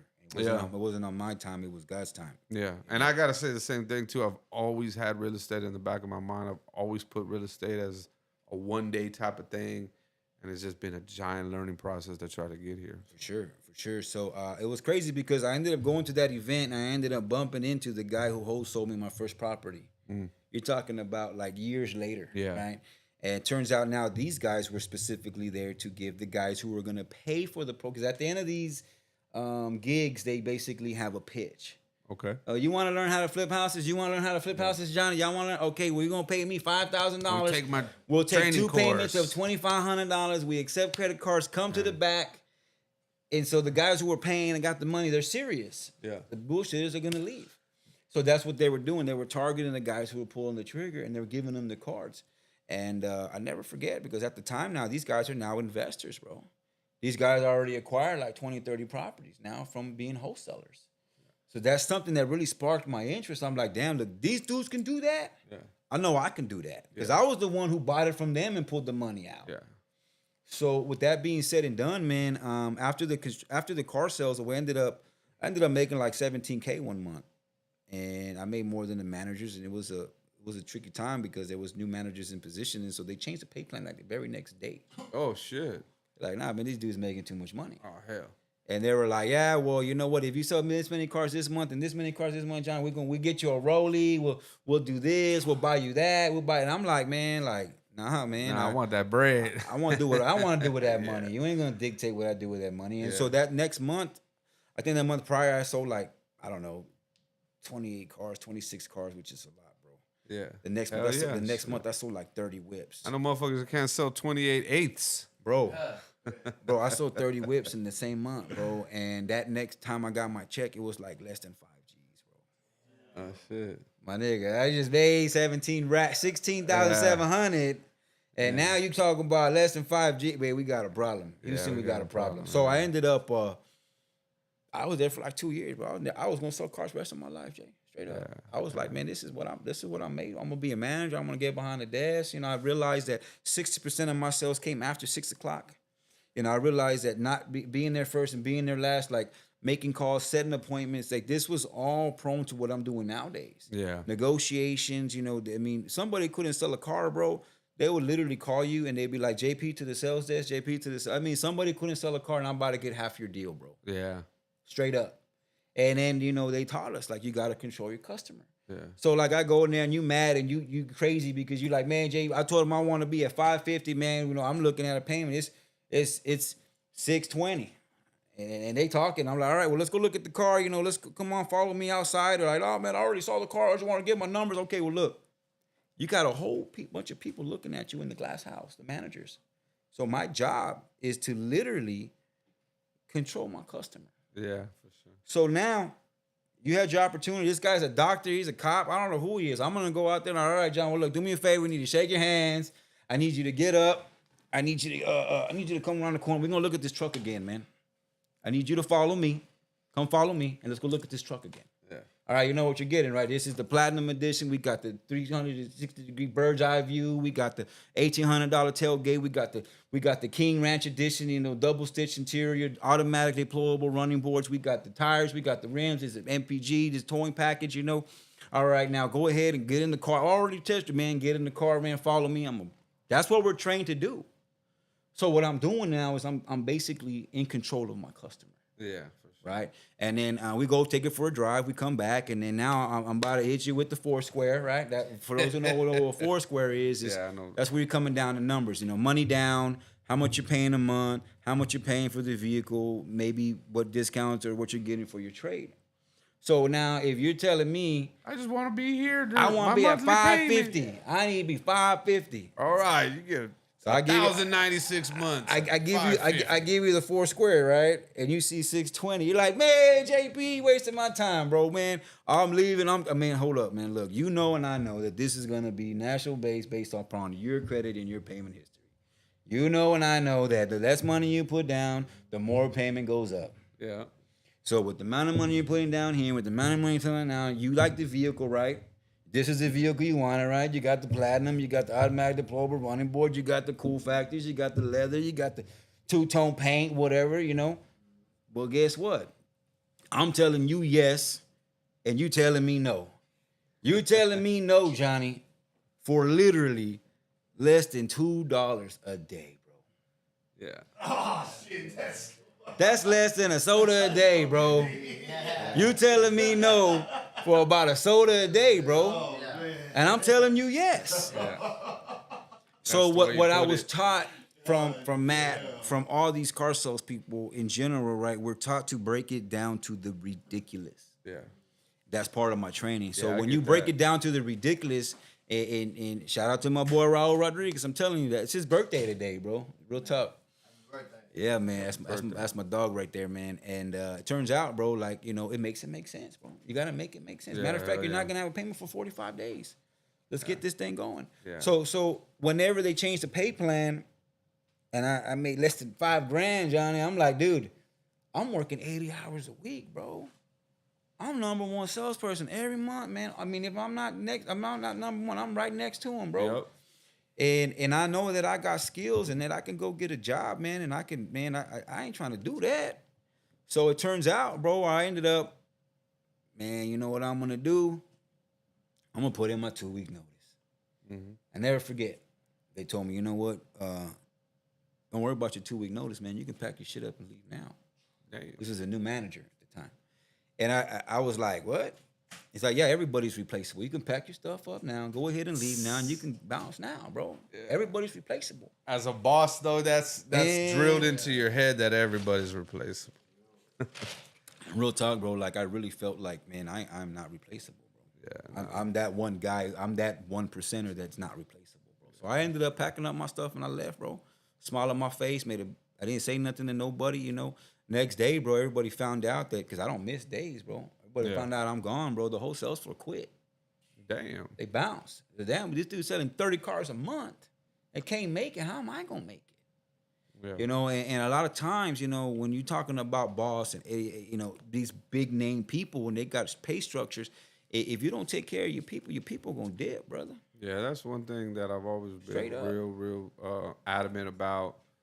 You have to take care of your employees. I don't believe that every employee is expendable. I don't believe that everybody's replaceable, but I do believe that you gotta treat your employees good if they're making a lot of money for you, if they're making money for you, and if they're giving you effort. You gotta show love on the back end. You know, now don't get me wrong. There is employees that all they're looking for is a paycheck. You know, they're gonna give you the minimum effort. They They're everywhere. just looking for hours, and you got to be able to kind of spot those people and their behaviors out. Weed through the stack. But for the most part, I'm big on being good to your employees. You know, in my company, or my companies that any company that I've had or ran or any business that I've tried to run, I've always made sure that the people who are working for me get taken care of, get little pieces of pie. If we get a bigger slice of the pie, then you're getting a little bigger slice of the pie, and that's just the way it goes. I learned that from my old man, who still does that to this day. He's actually the only. It's just coincidental, but he's actually the only self-made minority millionaire that I know, self-made from the bottom. Shout out. Did to it in that, a bro. period of 20 years. Took him 20 years. That But he seems to did be it. the number right now, man. 20 years. He did it off work boots, in work boots, pounding the pavement every day, and he just utilized his Stuck to the skills script. and stuck to the script, stayed down for the come up. Now that does not work for everybody. Don't get me wrong, but it does work for some people who do know how to utilize Thrive, bro. utilize every aspect of their network and utilize every aspect of what they have in front of them. So that's something that I think you have always kind of preached to me, being that now, you know, we talk a lot about contracting. We talk a lot about rehabbing homes, and we're getting into the real estate thing now. Yes, sir. So earlier I heard you speak on something called wholesaling. Yes, sir. People who are getting into the real estate game and are buying real estate or trying to start off small, can you explain in an elementary level what wholesaling is? Because I remember when I first started talking to you and you told me about wholesaling, I had never heard of it and I didn't know what it was. So Yeah, so wholesaling, what that is, man. So from the there, I went to the refineries. From the refineries, I ended up losing the job, and we ended up getting on unemployment. The whole time I've been home, though, man, I'm presidential habits. Presidential habits, to go back to the first question, is basically it's a state of mind, it's a state of grind, brother. Like I have a presidential habit mentality, which means I'm gonna strive for the best. I'm gonna bust my ass. I'm gonna get where I need to be. Now, I'm not necessarily saying that I'm already in position. I mean, there's good days and bad days where I don't know how I'm gonna make it. I don't know what I'm gonna, but I know that I'm gonna get up, make some shake, and get dressed. Cause in my mind, it's presidential habits. Yeah. And the slogan is seek the people. So you seek the right people to do the right job, you get the right results. yeah, definitely. Presidential habits seek the people, and with that mentality, bro, I started the construction business, and by doing the construction business, I always knew that I got to expedite my success because, you know, people start a construction business now, man. They think that they're the boss. You think that you're in position, but in reality, you're not. You're basically contingent on waiting on a client to approve or what have you to get paid fundamentally. You know, so really, you working for somebody, bro. Yeah. And what I try to preach to the like my target and my demographic that I realize now is going to be felons, you know, car salesmen, you know, street guys, you know, all these construction workers, bro. That's my lingo. So when you go to wholesales, you got different categories when it comes to real estate. So whether you got money, whether you don't got money, whether you're buying, whether you're flipping, whether you're not flipping, whether you're holding, creative financing, what wholesaling is basically it's like the first leg, I like to believe, into real estate, right? Yes. Because by doing this, I'm basically able to now, what wholesaling is I can basically find a property off market or find somebody who wants to sell a property. I can now contract that property to say I'm going to buy it and or assign it. And that's why you get a lot of heat from wholesalers, because these guys, some of them don't know what they're doing, and they might not have a buyer. So if I'm telling you I'm going to buy your house and or assign it, now I'm a wholesaler. I'm going to sell. So you're a middleman. Basically, I'm selling my rights and my financial obligation, what I got into this, my equitable interest into this particular contract. And we have like a $10 exchange. We put a $10 exchange at the title company. Why do you got $10 exchange? Because now it's a monetary exchange between two properties, between two people. So that's glue. So now that I have the rights to this property and I take it over to title, mind you, this takes a lot of years to even find out how to have that kind of contract. But you don't.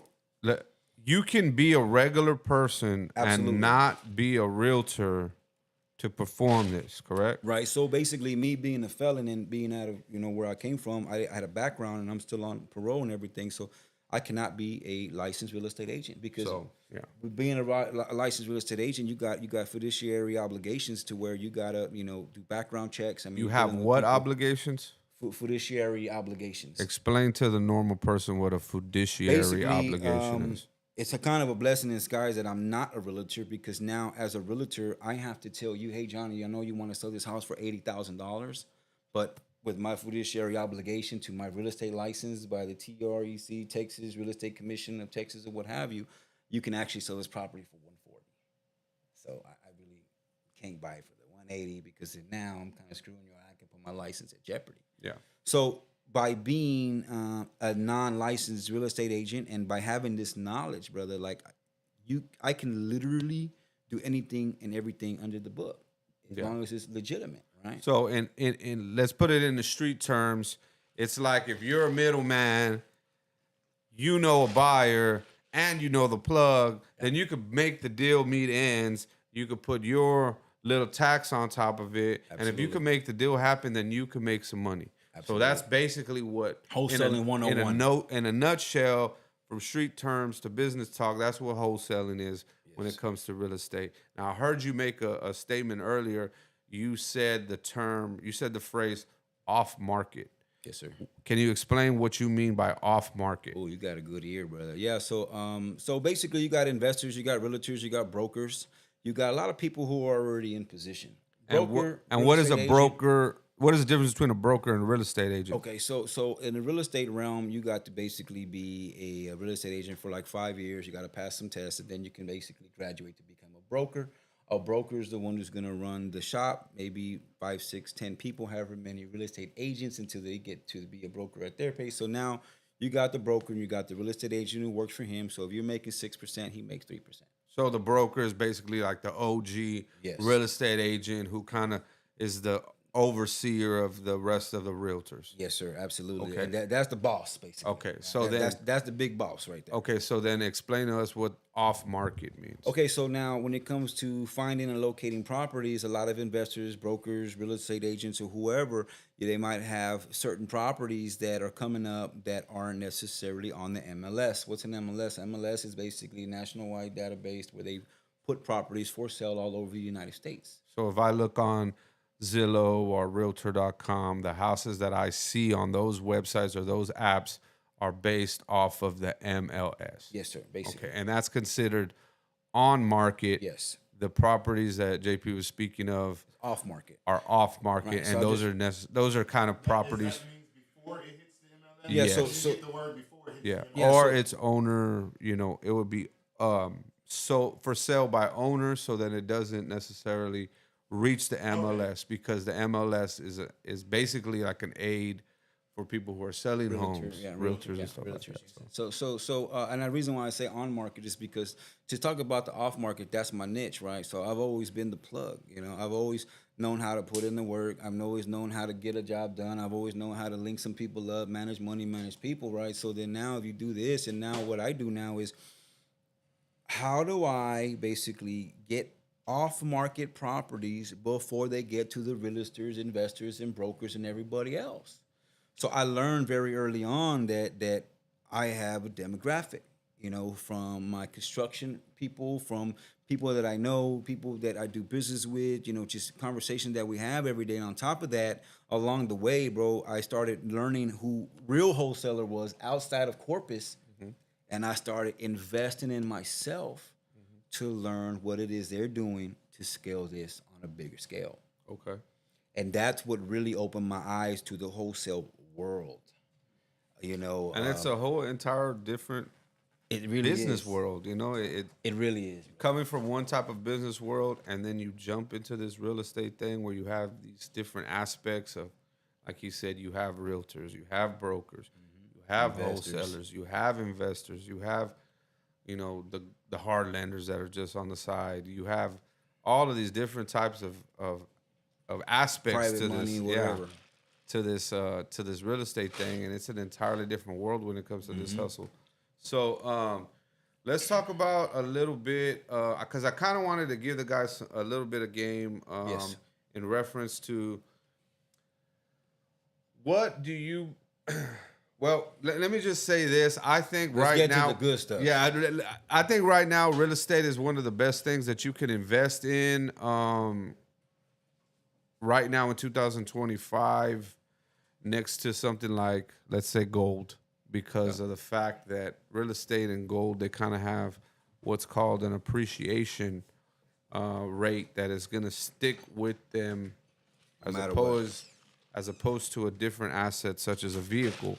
When you buy a vehicle, as soon as you leave the lot, the value goes down or depreciates as soon as you leave the lot, and literally depreciates yearly as you keep that vehicle. Now, with a piece of real estate, it does the opposite. It appreciates and gains value annually every year by a certain percentage, and then it just starts to kind of take off after that. So, I'm looking into this real estate thing, and I'm peeping the game, and I'm learning a lot of different things. But right now, one of the things that I would like to stress about it is it's almost safer than a lot of these other investments that you got going on right now, because it's almost guaranteed to not lose value. And right now, that's really important in 2025, because a lot of things are losing value, and a lot of different approaches that people were taking before to try to make money, small businesses like restaurants, or let's say retail clothing, or things like that. With the economy the way it is now, it's kind of hard to make a profit margin big enough to make it worth your while in those type of industries. Whereas in real estate, it's really not that hard right now. It's going to keep getting better.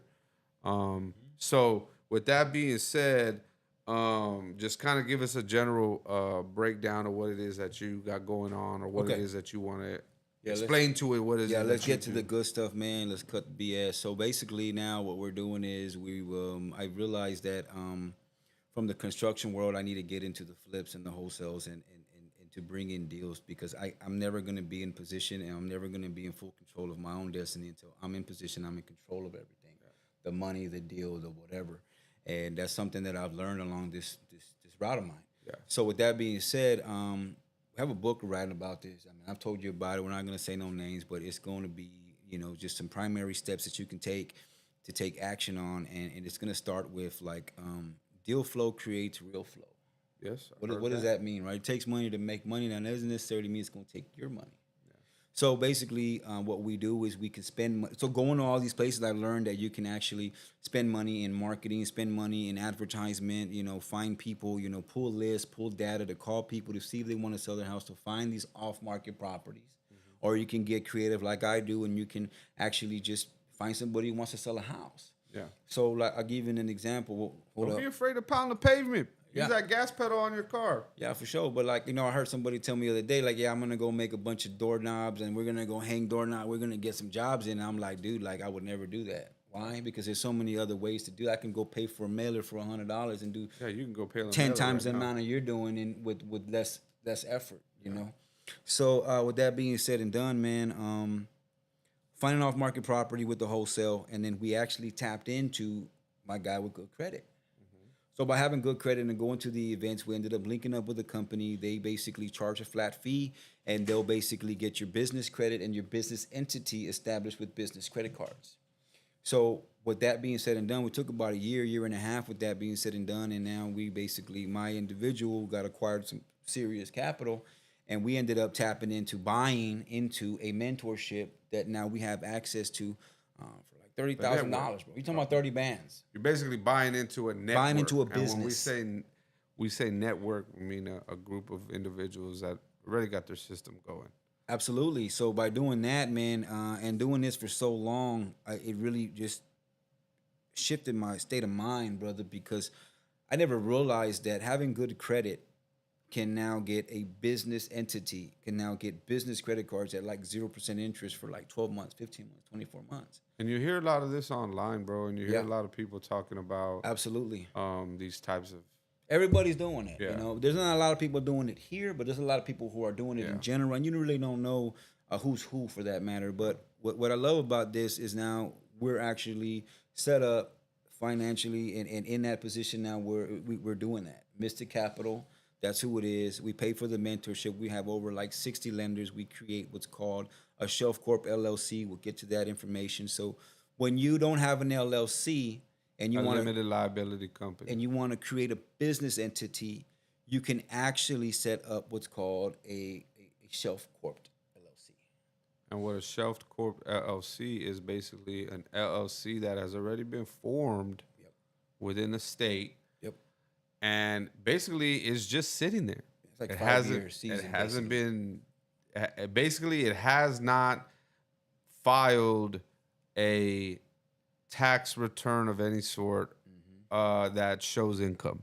So you call this a shelved LLC. Yeah. And the importance of that is that it has age on it. There you go.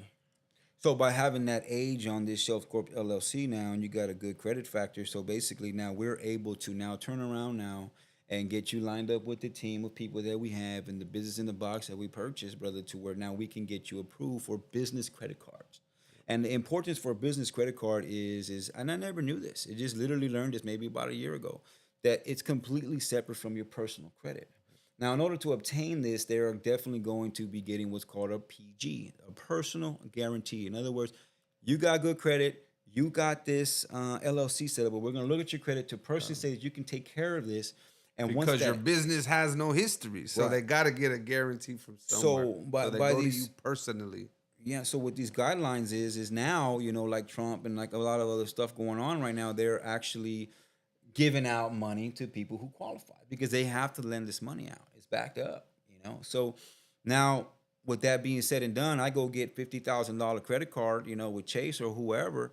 Now I can go turn around and buy some real estate, buy a business, buy some work trucks. I can use it for whatever. And the crazy stuff is that it's completely separated from my own personal credit. So let's just say, Johnny, I'm crazy and I go run up 2 credit cards for $100,000. And default. I don't need it. I'm not even saying that I default because I put the money up to make my payments. You know what I do now? You know what the rich do?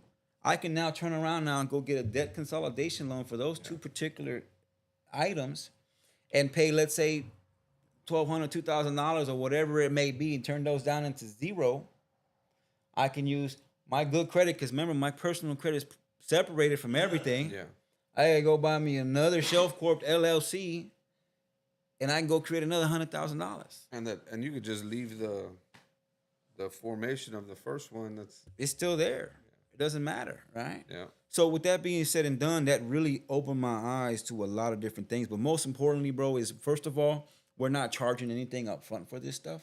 So I don't get paid until you run through the system, you get approved. We have a team of people who are actually going to pre-qualify you. And if you aren't pre-qualifiable, then what we basically do, we have to set you up with the credit information and the credit people so we can take off and make sure you got a clean credit profile. You want to have no derogatories, no late payments. You want to be under 30% in any debt ratio. And if not, we can get you there and figure out what we got to do to get you there expeditiously.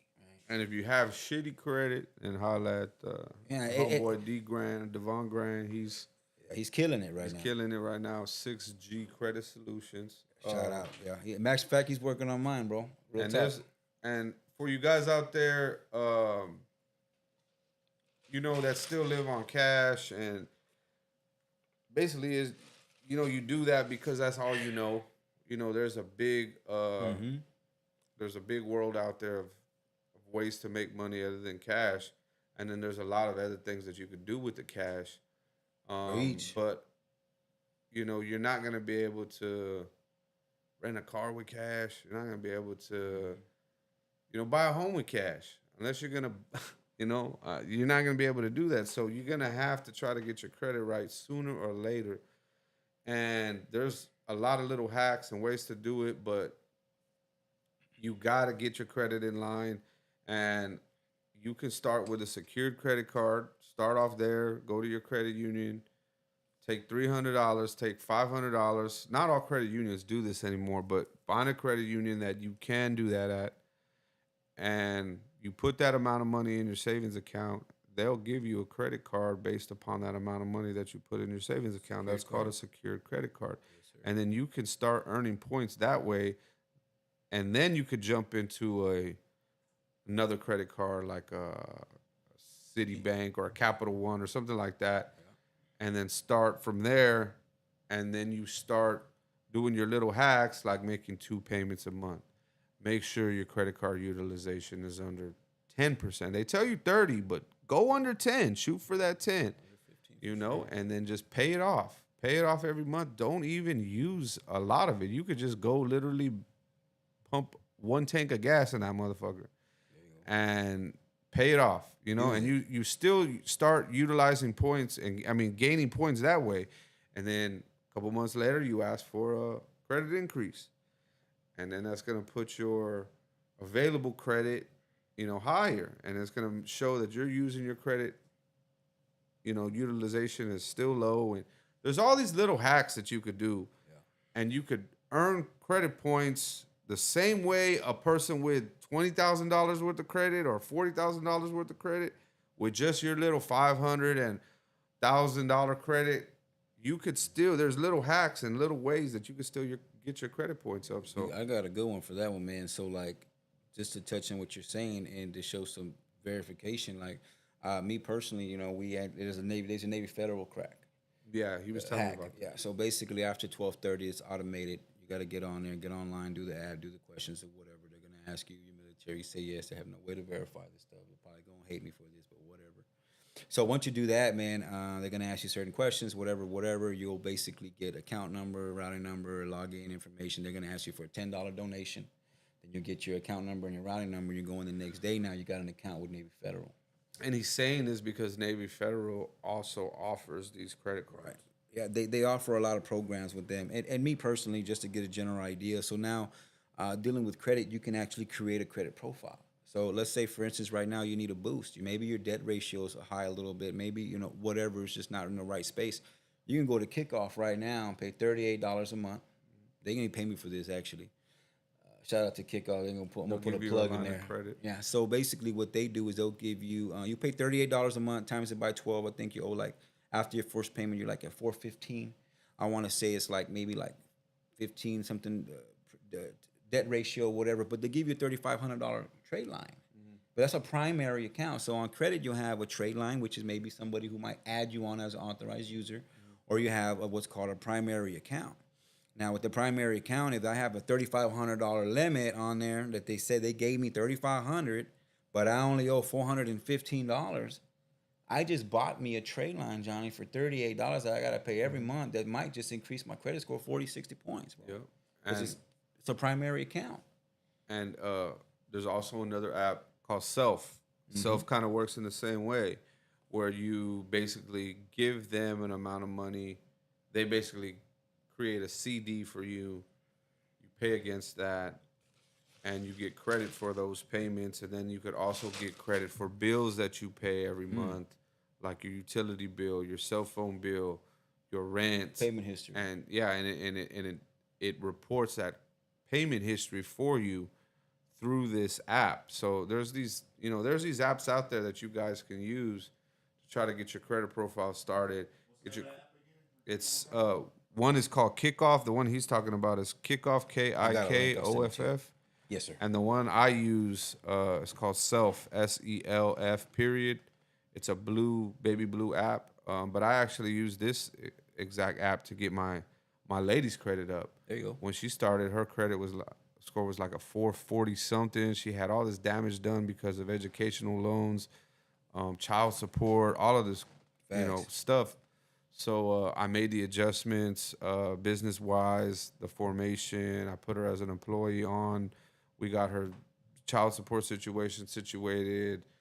All of that, we got her on this Self, and literally now she has like a 670. There you go. Just through using Self, making the reports. The payment history is getting reported, and she completed this payment plan that Self had, and so her points went up. So you could actually use apps like that. There's other apps out there, but sure. It's super important for you guys to try to get a hold of your credit profile now. And there's a lot of ways out there. If you want to figure out if this is all French to you, if you don't know anything about this and you want to try to figure some of these little hacks out or some tips, you can go ahead and message me or message John straight up. And he'll help you out, man. This guy gets so much game every day. Every time we're on the phone, we talk for like 45 minutes, an hour about this stuff. But this is a lot going on, and it's just game that nobody's going to tell you, bro. Nobody's going to tell you this because they want you to stay. Want to gatekeep, bro. They want you to stay working a 9 to 5 and chasing the cash. The reason that cash holds value is because you demand it. You demand it. It's the same way that they approached value to the Bitcoin stuff. What do you call it? You call them CFT. What's it called?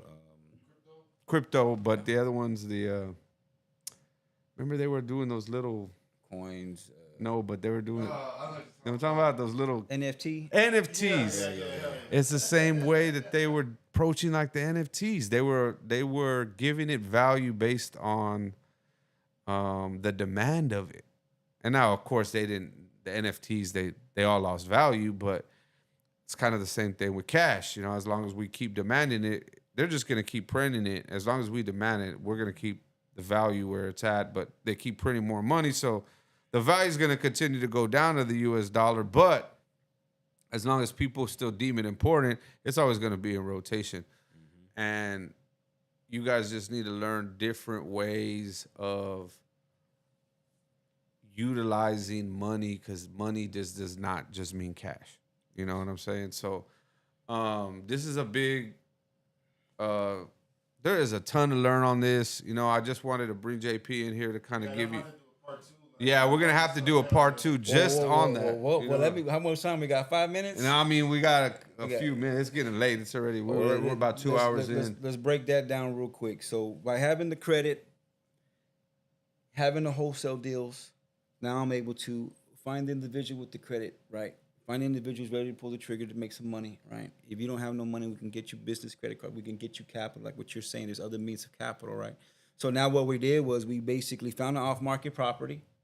The guy who brought me the deal got paid $12,500 for giving me a phone number, bro. Finder's fee. Straight up, I didn't give him the money. The title company wired him his appropriate amount of money, bro. It was 50%, whatever I made. So we made money up front. My guy turned around now, put $19,000 off of a business credit card, not even real cash, transferred it over to the bank, ready to pay for it. We had to put $15,000 up to show, right? Now we're basically buying and flipping the property, making money up front, making money on the rental, and making money on the back end, brother, by using a business credit card. And y'all get this refinanced through the bank, or is it? Yeah, so basically, keep it as a rental? Well, we have options. So right now, what we're focused on right now is we're going to establish some capital, right? Because it's one of our first deals, a home run. So when he says capital, he basically means cash. When you say liquid, you mean when you hear that word liquid, it means something that could be transferred or traded right in for cash. It could be sold and turned into cash. That's what liquid means. Yes, sir. And then capital is basically your money that is used to fund something. There you go. So So what it means. with this being said, so we found the deal. I lined up the credit card, business credit card we have them ready to use, whatever. So we ended up finding a hard money lender. Hard money lender lends non-traditionally. We're not going through banks or institutions where they have to have inspectors. Usually a hard money lender is someone with some money who wants to make more money. And they're going to charge you a percentage. They're going to pay for your renovation, but you got to basically cover it first before they reimburse you. So they're at no risk, basically. They're buying this property, let's say, a 75% value. So even if you failed at it, they can sell it tomorrow. Yeah. With that being said, then we basically, from that set, we get done with the renovation. I now refinance it in a DSCR loan, a debt service cover ratio loan, right? A debt service cover ratio loan, DSCR loan. And so what that does is it takes it out of the hard money lending. So now we actually have a deal under our belt in our name, in our entity. Now the DSCR loan now is basically being long-term financial, where we're going to basically pay a higher interest rate and put some money down to basic. As long as this property covers 1% more than what the actual payment is, it qualifies with some money down. Mm-hmm. So now when we debt service ratio this loan, now we get some more capital. We got the money back for our credit card. We got the money we made up front and the money on the rental. I'm able to have to buy more properties now, turn around and list this property, and basically make the coin on the back end. Yeah. So 6-figure play with one credit card. But let me tell you what I'm actually swerved into, because I went to another, a thing in real estate. Well, now we're actually going to basically consider if this is now going to be a 5-bedroom, 2.5 bath on the south side. So instead of waiting 3 months to make 40, 50K and then get taxed on that and have to do what we got to do, what we're going to do is we're actually going to turn that into assisted living. What the assisted living now, these individuals, they're already set up. They're already ready to go. They get about $12,000. Is that government funded? Yes. State funded? Okay. Yeah, so we got Medicare, Medicaid, right? Okay. So that means mailbox Man, money. you're talking about big dollars. So now check this out, Johnny. We're gonna break it down real quick. So if you're getting 5 rooms and you're getting 12 grand for 5 people, that's 60 G's a month. Yeah. So now these people don't have the house or don't have the facility. So now I just turn around and say, hey, well, I'll go ahead and sublet this out to you. Yep. Now you're gonna pay my mortgage. You're gonna give me 12 grand a month now. So by the time I would have sold it in 3 months, I might as well just wait the other 2 months. Now I'm making residual income Yep. with business in the box. And guess what? We ain't doing nothing. Yeah. I'm going to buy some more. Yep. Let's go. That's it. So you rinse and repeat. So after the first deal, when you got some capital, or you might have capital and don't want to do that and have to flip it and sell it, you want to basically either buy and hold, the BRRRR method, buy, rehab, refinance, repeat, which is always good. Like But Gabriel Watts, there's other people out there right now, they're pulling, $75,000 after these houses, but that's a part 2 for sure. Yeah, we'll do a part 2 where we talk about. We'll touch on a little bit more. I'm gonna bring JP on more than once because he has a big. He's very knowledgeable about this subject, and this is kind of one of the main subjects that I kind of wanted to bring to light with you guys.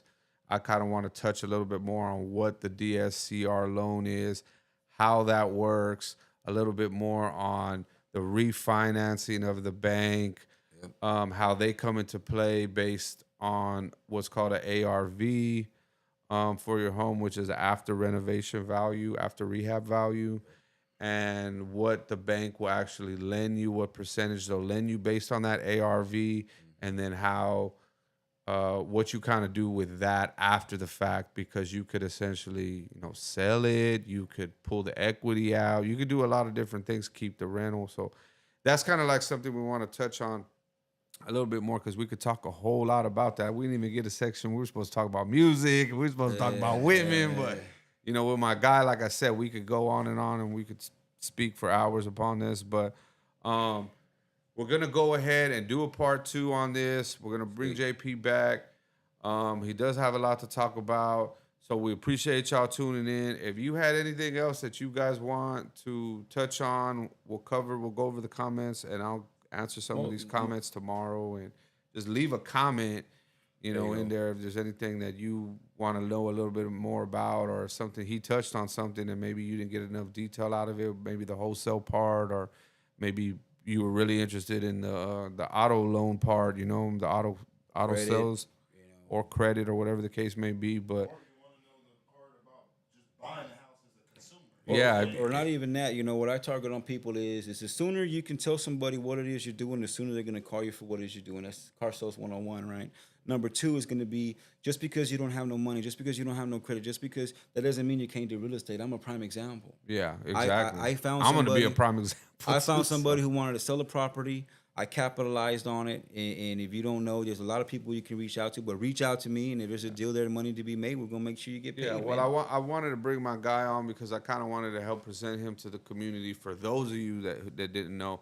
And if you have any questions in reference to anything like this about real estate investments, about buying property, about bank loans, or just buying a home, period, you can hit my guy up. He's tagged in the share, John Dominguez. Like I said, he goes by JP. You may know him, JP in the street. But my guy, John, Mr. Presidential Habits, we appreciate having him on as a guest. We're going to bring him back for part 2.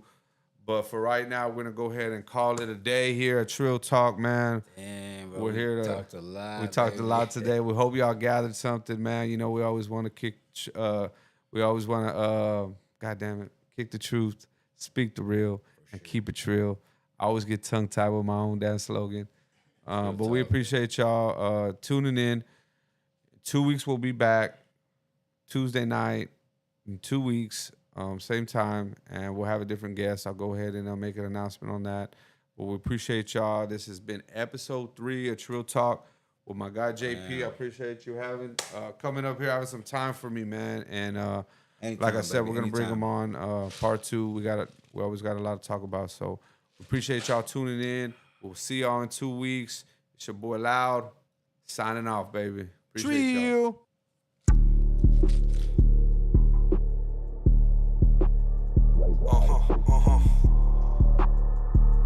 Trill. I've been trying to get money, they ask Johnny where you been at. Ducked off in the hood, getting money where they spin at. Out here with it solo, cause my God is on parole. Southside got it still on swole, you know where that effing in at. But we won't get into that, cause these boys got quick lips. Hate on Fat Johnny in the Audi with the stick shift. Catch him in that red zone, hit him with that pick 6. This is Crooked Christian, small city, big business. Look, you gon' need a cosign, cause we definitely throw hands when it go down. Dion in his prime, showtime at the showdown. Ain't no gas in the cutter, but you getting mowed down. Smoking on this hybrid, this shit hit like Gohan. Then I pass it to my bad bitch. We chop it up, she slop it up like some man witch. Shit's pretty, you can paint them on a canvas, but I'ma bust on them like a motherfucking savage. Fat essay on a jet ski, they think I'm Cali. In your baby mama tub, eating chicken salad, trying to track my package. They telling me it's hitting Dallas, and they gonna pay a pretty penny once it hit the valley. Johnny.